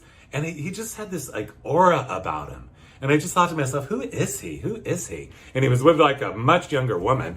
And so I thought, he's so amazing that when he gets up, I'm going to run over to him and just say, you've got red cowboy boots on and this big white cowboy hat. And who are you? You're amazing. I mean, I love just meeting people and talking to people and stuff. So anyway, so sure enough, he gets up and he starts to walk across the restaurant, and I walk up and I didn't overwhelm him or anything. I said, excuse me. And he turns to me and he said, my name is Curly Bun Phil. I'm 100 years old, and yes, it's mine. And I'm like, oh. And immediately I put two and two together. I'm like, oh, the Cadillac outside, it's yours. And he goes, yes, the Cadillac's mine. Isn't that why you want it? I said, well, yeah, it is, but I also wanted to tell you the red cowboy boots inspire, and the white cowboy hat is beyond the outer limits. Anyway, so he said Rita Hayworth had given, the famous movie star, Rita Hayworth had given him in the car in 1957, and he'd had it ever since. So this was 8 years ago, and he was 100 years old at the time. So I want to share with you that just about a month ago, at age 108, we lost Curly Bun Phil. Curly, I will never forget meeting you forever and always, and I wish you to the suns and the stars and the moons above and beyond, and I hope to see you again, because you were a miracle. You lived to be 108 years old, and you drove the car until you were 106 when it got stolen, but it was returned. I'm so glad. This is a 1957 Eldorado Brougham, Cadillac's only hand-built car, stainless steel roof, suicide doors. Look at the tail fins. I mean, you guys, we could go on and on and on. Manufactured by hand for just 2 years. They didn't make that many of them. They're very rare and very desirable. Yes, it is. And inside you will see, I was at a restoration shop in Seattle, Vancouver, Washington, and this car was being restored, the inside. Sublime interiors. Yeah, suicide doors, you guys. I know, where do we begin? But if you want to talk about General Motors, here we are, General Motors. I mean, we could go on about the Cadillacs, you guys. That's another slideshow altogether. At the Seattle World's Fair, speaking of Washington, this is the 1958 Firebird 3 General Motors show car of the future on display at the 62 World's Fair. And it's a General Motors car. This is Finn's Flair and Futurism like no other car ever before, since, or after. As you can look at look at the fins on that car, on the side of the car, and it inspired what I do consider to be truly my favorite Cadillac, the 1961 Cadillac. Look at the divine divinity of that fine roof line, those very finely sculpted fins, the rest of the middle of the body wrapping around, those taillights and fins down below as well. This is the car that I would call, as I could call so many of them, the design is truly a word that we don't get to use often in this world, exquisite. Well, much to my exquisite. Yeah. Much to my wondering, I got invited, you guys. Careful what you wish for. I wish to be invited to the General Motors Heritage Center in Warren, Michigan, where General Motors has their prize cars on display and many others. And what am I wondering I should appear but this? Yes, here it is. It is still there, the 58 Firebird 3 on display. I walked around it in complete awe. I'm like, who am I? What am I? And how did I get here?